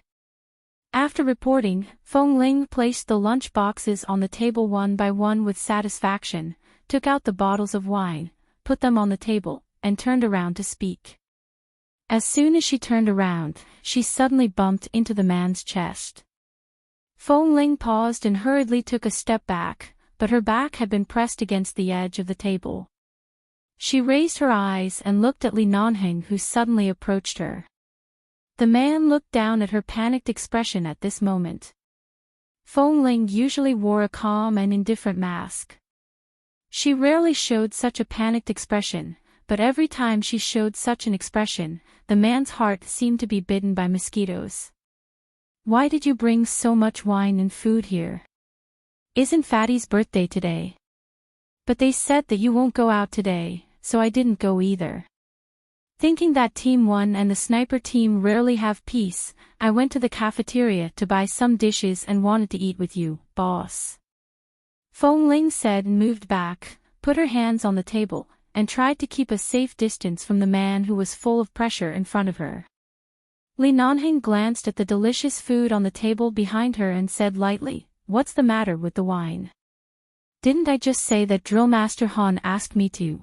What did he say to you?" "Nothing. Drill Master Han just asked me to go to his place to get a few bottles of wine, get wine." The man looked down at the boy who had been faintly moving back but had no way to retreat, and said coldly, "What is he thinking? Does he think I don't know? He wants to get me drunk, and..." Feng Ling, the man's oppressive aura became more and more obvious. Feng Ling abruptly raised her hand to push him away but failed to do so. Her hand paused stiffly on the man's body before she stiffly put it down. "Boss, I'm just giving you a few bottles of wine and some dishes out of goodwill. It's not that complicated." With that, she clenched her fists tightly and pushed him hard. Just as she pushed the man away by an arm's length, she instantly turned around to leave the dangerous area in front of him. However, just as she flashed over, her arms suddenly tightened. The man directly held her, looking at her from the corner of his eye. "Aren't we going to eat together? Why are you running?" Feng Ling paused and tried to pull her hand out of his grasp but failed. She met the man's indifferent gaze. "Yes, but boss, can you let go of me first?" As she spoke, she glanced at his arm again. Didn't the doctor say that you shouldn't use too much strength in this arm for the time being? Otherwise, there will be sequelae. However, precisely because he was using his injured hand, Feng Ling did not dare to use too much strength to break free. She could only let him hold her wrist firmly and stood stiffly by the side. Originally, she was the one who took the initiative to run over, but because Li Nanheng exposed her motive and knew that she wanted to get him drunk, she did not have the courage to look into his eyes. Li Nanheng took a deep look at her and let go of her hand. Feng Ling instantly took a step to the side and resisted the urge to rub her wrist. She only raised her hand to adjust the clothes and collar that were slightly crooked because of the pull on her arm. "Sit down and eat," the man said. This atmosphere was completely different from the atmosphere she had expected. Clearly, she was the one who took the initiative. How did she become the passive party in less than a few minutes? And she was the passive party who didn't even have a reason to escape. She did not move. Li Nanheng did not rush her. He casually picked up a bottle of wine on the table and the 2 glasses she had placed in the bag. He placed the 2 glasses on the table and filled them up. "If you want to get me drunk, the premise is that your alcohol tolerance can beat mine." The man picked up the wine glass and turned to hand it to her. His eyes were cold and bottomless, and there were 2 cold spots hidden in the night sky. "Boss, you really misunderstood." Feng Ling put down her hand that had just adjusted her collar and glanced at him. "To be frank, I just want to use the wine table to solve this stalemate with boss. I don't want to be so cold anymore. As for boss's problem of me not being honest enough, I also plan to explain it well. No matter what the misunderstanding is, I should make it clear." She paused for a moment and then said, "And indeed, as boss said, it is indeed a little difficult to get you drunk with just these few bottles of wine. It's impossible that I don't even know boss's alcohol tolerance." Li Nanheng's action of holding the wine glass in front of her did not change. His cold voice was neither fast nor slow. "Then drink." Feng Ling glanced at the full glass of wine again. "Boss, my alcohol tolerance is not very good. You know that, don't you want to use the wine table to talk to me? You don't even drink a sip of wine. Are these 4 bottles all prepared for me? I drink, and you look at me. Who gave you the courage and confidence?" The man had a smile on his lips, but his eyes were cold. It was obvious that he could still easily see through her. Feng Ling's eyes faltered. She raised her hand to take the wine glass and hesitated for a moment before taking a sip.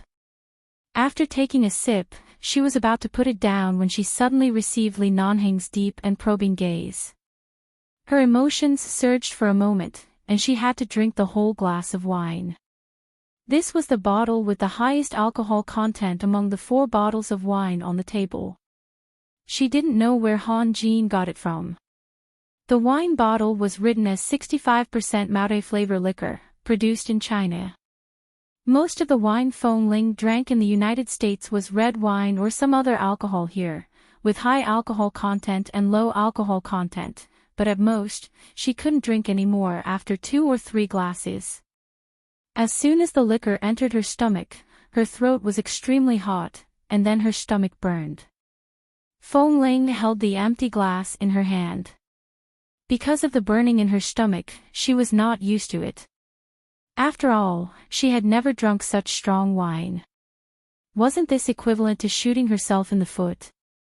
She knew that these wines could not make Li Nanheng drunk at all, but she still took a few slightly stronger bottles. As a result, she was the first to drink it.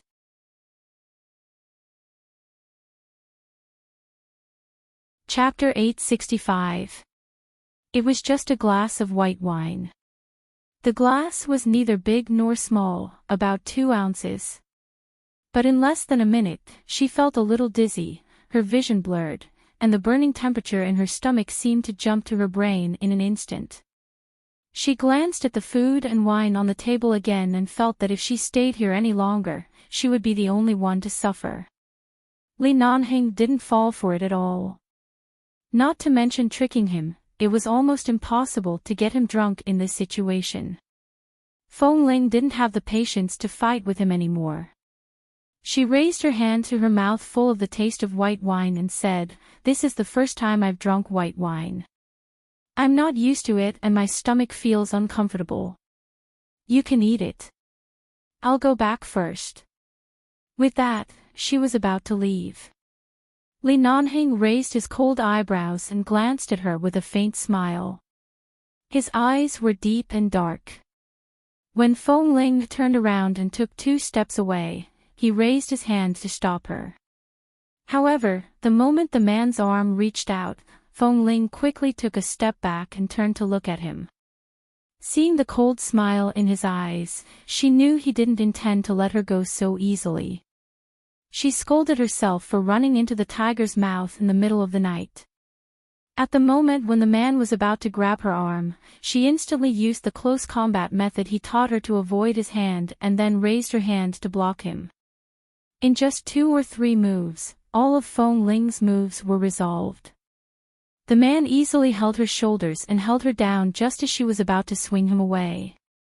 With a backhand push, he pressed her against the cabinet door by the side. Her back hit the cabinet door heavily. Although it was heavy, she didn't feel much pain. Feng Ling raised her eyes abruptly, looked at the man who suddenly pressed against her, and was about to attack him again, but the moment she raised her hands and feet, she heard the man sneer, "You want to fight with me with what I taught you?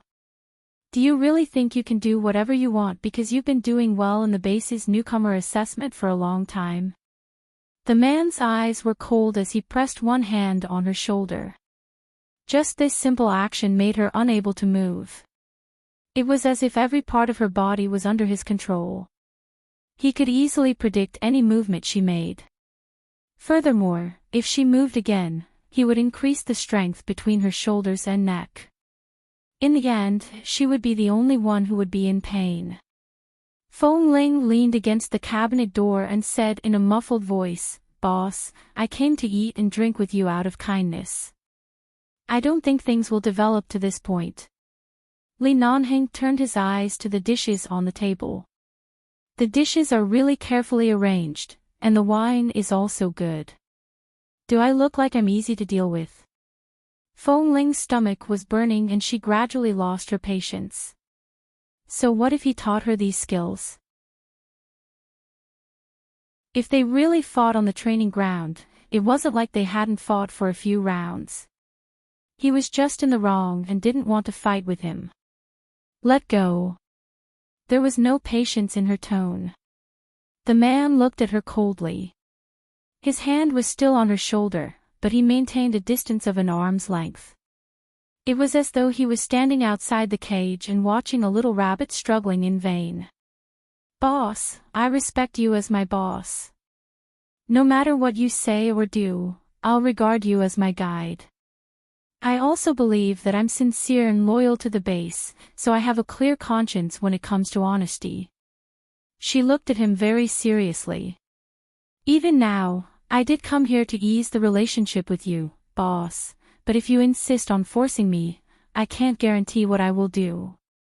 The man glanced at her coldly. His white singlet accentuated his perfect physique, making it hard for a woman to resist.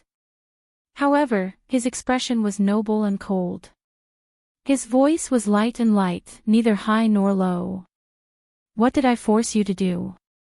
Perhaps he wasn't forcing her. It was just that the more guilty a person was, the more complicated they would think about certain things, and the easier it was for them to fall into some kind of deadlock and panic. So, the problem was with her. Feng Ling was silent for a moment. She suddenly reached out and slapped the man's chest harshly. She then pushed his body away with her elbow and bent down to grab him from under his arm. Li Nanhing raised his brows slightly. He glanced at Feng Ling, who actually dared to make a move. He did not even frown. Without making a move, he directly grabbed the collar behind her neck and pulled her back. Feng Ling staggered. The moment her back leaned heavily against the cabinet door, the man bent down and approached her. When she hurriedly turned her head to the side to avoid him, he held her waist with one hand, not giving her a chance to move again. He used his other hand to lift her chin with his fingers, and his cold, black eyes sized up her slightly flushed cheeks because of the alcohol. Feng Ling raised her eyes in disbelief because of his actions. The moment her eyes met the man's, her heart trembled fiercely. She abruptly raised her voice to remind him, Li Nanheng. The young man's voice carried a bit of anger and embarrassment, but he instantly lifted her chin and she had no choice but to raise her head slightly. She frowned. It's just a glass of wine. Boss, did you drink too much? Li Nanheng's eyes were darker and deeper than the night outside the window. He looked at her and then at the beautiful curve of her neck when she raised her chin. His eyes were so dark that it was almost impossible to see the bottom. However, when his fingertips gently rubbed the smooth skin of her chin, her body instantly tensed up. What did you call me? The man's voice was low. Perhaps because of the alcohol, it was somewhat inexplicably hoarse. Feng Ling wanted to turn her head away, but because of the strength between the man's fingers, she could not successfully do so. She pressed her hand tightly against the cabinet door and then abruptly tightened her fingers into a fist. Boss. She retracted her somewhat fierce expression and lowered her voice. I just came to bring you a few bottles of wine. Don't joke around. I know I can't beat you. Can you let me go back to drink some hot water? My stomach really doesn't feel well. Just now, the boy had an angry expression like an angry little beast, but in the blink of an eye, he restrained himself a bit. Obviously, he did not want to fight head-on. Li Nanheng looked at her calmly. How disappointing it is to leave after drinking a glass of wine. Feng Ling forced a smile. My alcohol tolerance is so poor. If I drink too much and vomit here, it will be even more disappointing. This wine is my filial piety to you on behalf of Drill Master Han. The man snorted indifferently and suddenly let go of the hand that was locked on her shoulder.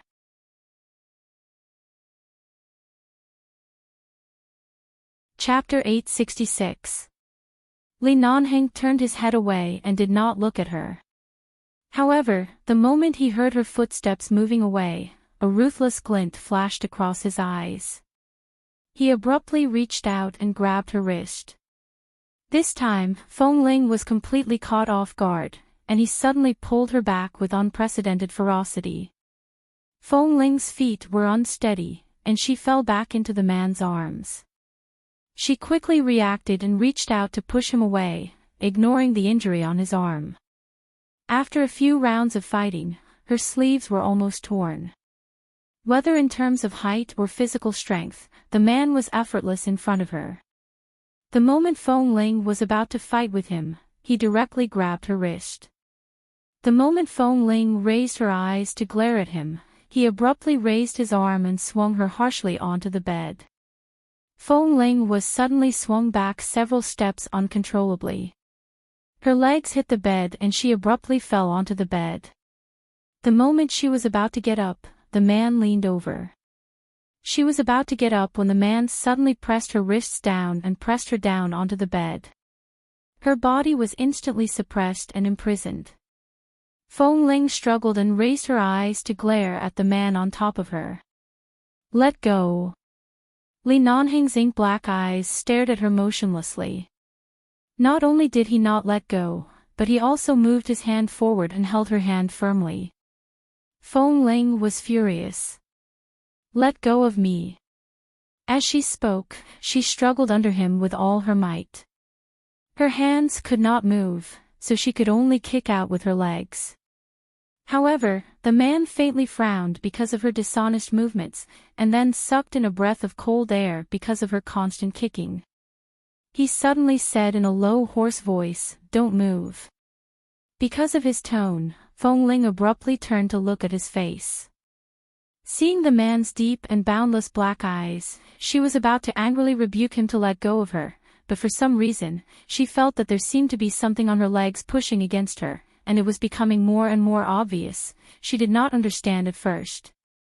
She gritted her teeth in discomfort and wanted to kick her legs again, but the man firmly pressed her hand down and did not let her move. At the same time, his dark eyes seemed to contain some kind of danger as he watched her. "Boss." Feng Ling looked at the man on top of her, moved again, and quickly thought of a way to save herself. She begged anxiously. "Can you let go of me? I know I was wrong. Next time, I won't dare to come here with the intention of getting you drunk. I swear, in the future, I will never." You. The man abruptly bowed his head and did not hesitate to seal her lips. She stiffened all over and began to struggle with all her might. At the same time, he fixed her chin with one hand and kissed her hard. While Feng Ling was breathing rapidly and wanted to avoid him, he resolutely pried her teeth and kissed her hard. One of Feng Ling's hands was free, but she could not push the man on top of her away. Instead, the man's breathing became heavier as she struggled more and more violently, and his kiss became deeper and deeper. Feng Ling wanted to bite him back, but he took the opportunity to drill his tongue deep into her mouth. The deep entanglement made it impossible for her teeth to bite him, and because of his deep kiss, her body trembled violently as though she had been electrocuted. The more she struggled, the harder Li Nanheng restrained her. After she struggled several times, he suddenly let go of her lips, pressed her hands above her head, and held her wrists with one hand. "Li Nanheng, you, don't move. If you move again, I will skin you on the spot." The man gritted his teeth. His voice was husky and seductive, and carried a hint of domineering fierceness. As Feng Ling glared at him, he bent down, held her chin, and kissed her hard. You. Feng Ling's legs were suppressed by his legs, and her hands were also restrained above her head. All the physical strength and moves she had trained in the past seemed to be non-existent in front of him.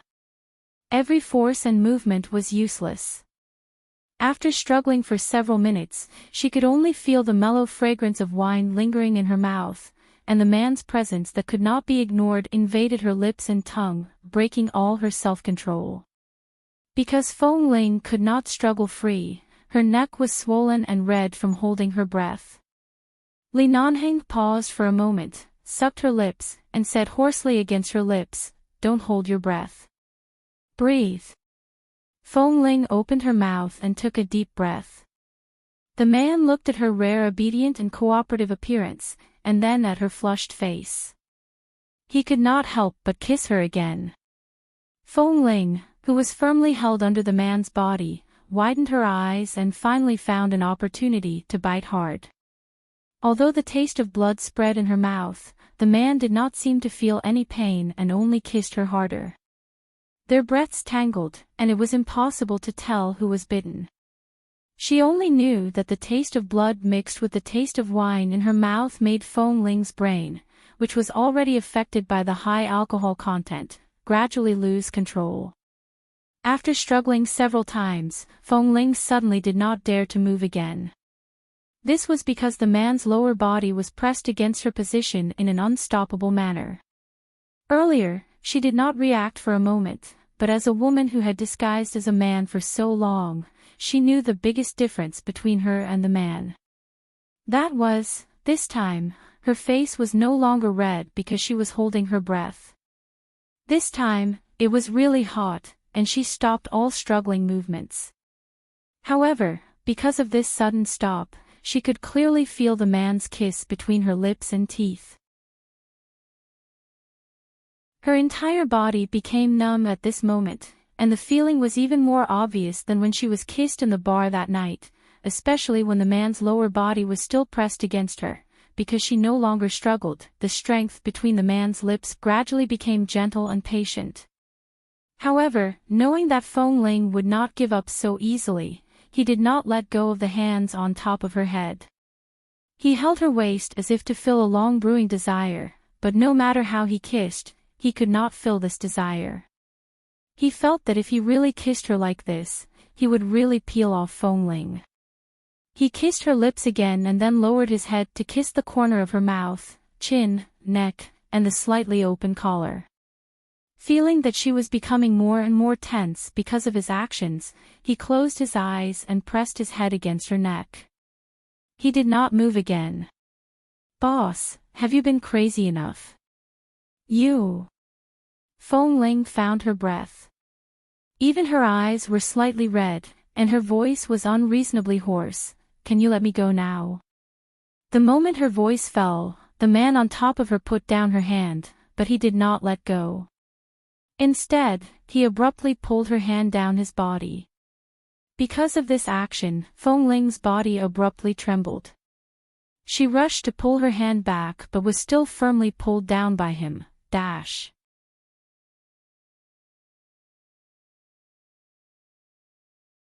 Chapter 867. Li Nanheng, what the hell are you doing? Feng Ling struggled to take her hand away. Crazy, he must be crazy. She glared at him with reddened eyes, but just this was enough to make Feng Ling's body explode from the heat. Li Nanheng. Let go. Let go. Feng Ling began to struggle wildly again. She couldn't punch or kick him, but she definitely didn't compromise at all. However, as her body kept twisting, she withdrew her fingers and looked at him in disbelief. She shrank her fingers and looked at him in disbelief. Li Nanheng, let go. Ugh, the man watched her with dark eyes. He bent down to kiss her again and again. After a long time, when Feng Ling bit him again and again, he suddenly bit the root of her tongue as though punishing her. In an instant, the pain caused her to tremble all over. Her entire body was limp, and she lost all her strength as though her acupuncture point had been hit. Li Nanheng's breathing was a little heavy. He let go of her lips and said in a hoarse voice, "This is the result of your movement. If you move again, it won't just be your hand." Feng Ling was also a little breathless. She was angry, forced, and kissed. She gritted her teeth and said hatefully, "We're all men. Even if you don't just hit me, what else can you do? Li Nanheng, don't think that you can do whatever you want just because you're in charge of the base. Let go of me." The man looked at her flushed face and chuckled. "Who said that men can't do anything? If I really want to touch you, I have a way." Feng Ling raised her leg in anger and was about to kick him away, but she was suppressed by his leg again. He was afraid that he would find that she was completely different from him. Feng Ling suddenly raised her hand and bit hard on his shoulder. However, after biting for a long time, the man didn't even frown. She was so angry that she clutched the unhealed wound on his arm with all her might. Seeing that he still didn't move, she pinched his ligament-strained wrist again, but he still didn't move. Li Nanheng. She gritted her teeth. "What do I have to do to make you stop?" A piercing pain came from his arm, but the man only glanced at the wound that was about to burst open and bleed again because of her fierce tearing and pinching. He did not make any movements to dodge, but only curved his lips, and his low, husky voice came close to her ear. "You're quite ruthless. You clearly know where I am the weakest right now, but you specifically attack my weakness. Why? Just because I kissed you, you treat me as an enemy on the battlefield. You don't have any mercy at all. How is this a kiss? You're clearly..." She suddenly swallowed her angry voice and looked at the man's face in shock and horror. This time, he didn't kiss her, but the distance between their lips was only half a finger. As long as she moved slightly, he would definitely be able to kiss her. The man's face was close, and his ink-like black eyes were also close. Feng Ling's lips trembled slightly, and her hands that were pressed by his sides were clenched into fists, but she couldn't move no matter how hard she struggled. The man's fragrance that was like that of a young girl lingered in his nose, and her face turned from red to white and gradually pink. Looking at her red ears and neck, Li Nanheng's eyes darkened. If you don't want me to touch you, don't move. Otherwise, I'm afraid I can't control myself right now. Li Nanheng looked at her eyes that were glowing with anger. When she stiffened and stopped moving, he let out a long breath, abruptly let go of her hand, and stood up to retreat. As soon as her body regained its freedom, Feng Ling quickly rolled on the bed to the side. She raised her hand to tug at her clothes that had been slightly disheveled. She turned to look at the man by the bed, her eyes filled with hatred and anger. Don't look at me like that. You haven't escaped my control. If you're not afraid of death, continue to stare at me. The man glanced at her calmly and suddenly took off the white vest on his upper body. Seeing the man's naked upper body, Feng Ling's hair all stood on end. She didn't have time to appreciate the man's perfect figure and instantly stood up from the bed. Li Nanheng glanced at her expression that was like a little beast's hair standing on end, threw the vest in his hand to the side, and turned to enter the bathroom. When she heard the sound of water coming from the bathroom, Feng Ling, who was tense and alert, slowly breathed a sigh of relief. She turned and rushed out, closing the door behind her with a ping sound. Hearing the sound of the door coming from outside, Li Nanheng stood under the bone-chilling water, one hand on the wall, and let the cold water pour down on his head. However, he still felt that the fire in his body and the rising desire in his body were not reduced at all.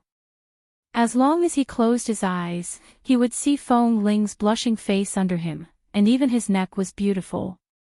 Just now, there was only one thought in his mind, and that was to ruthlessly bully this guy, who was usually calm, indifferent, and extremely fast, and sometimes so adorable that it made people speechless, all over his body.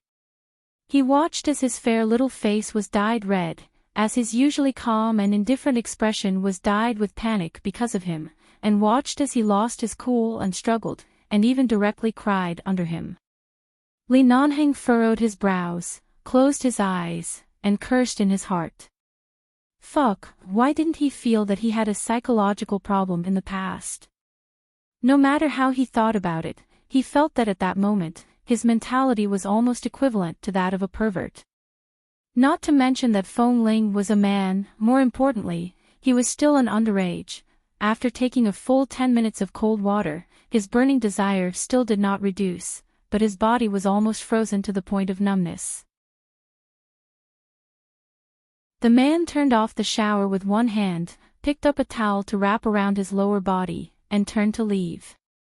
The room was already empty, leaving only the messy surface of the bed and the cold dishes on the table. Li Nanheng's expression was heavy as he lit a cigarette. After taking a puff, he held it between his fingers and did not smoke again. He walked to the window and glanced at the pitch-black balcony next door. There was no light. He was most likely really frightened by him. After returning, he did not even turn on the lights. You're tuning into the LoveLore Library YouTube channel. We're so grateful for your support, and don't forget to subscribe to join us on this incredible journey through captivating stories. Your generosity through donations truly makes a world of difference, as it's the primary source of revenue that allows me to expand and enhance this channel for you. Thank you from the bottom of my heart for being a part of this adventure.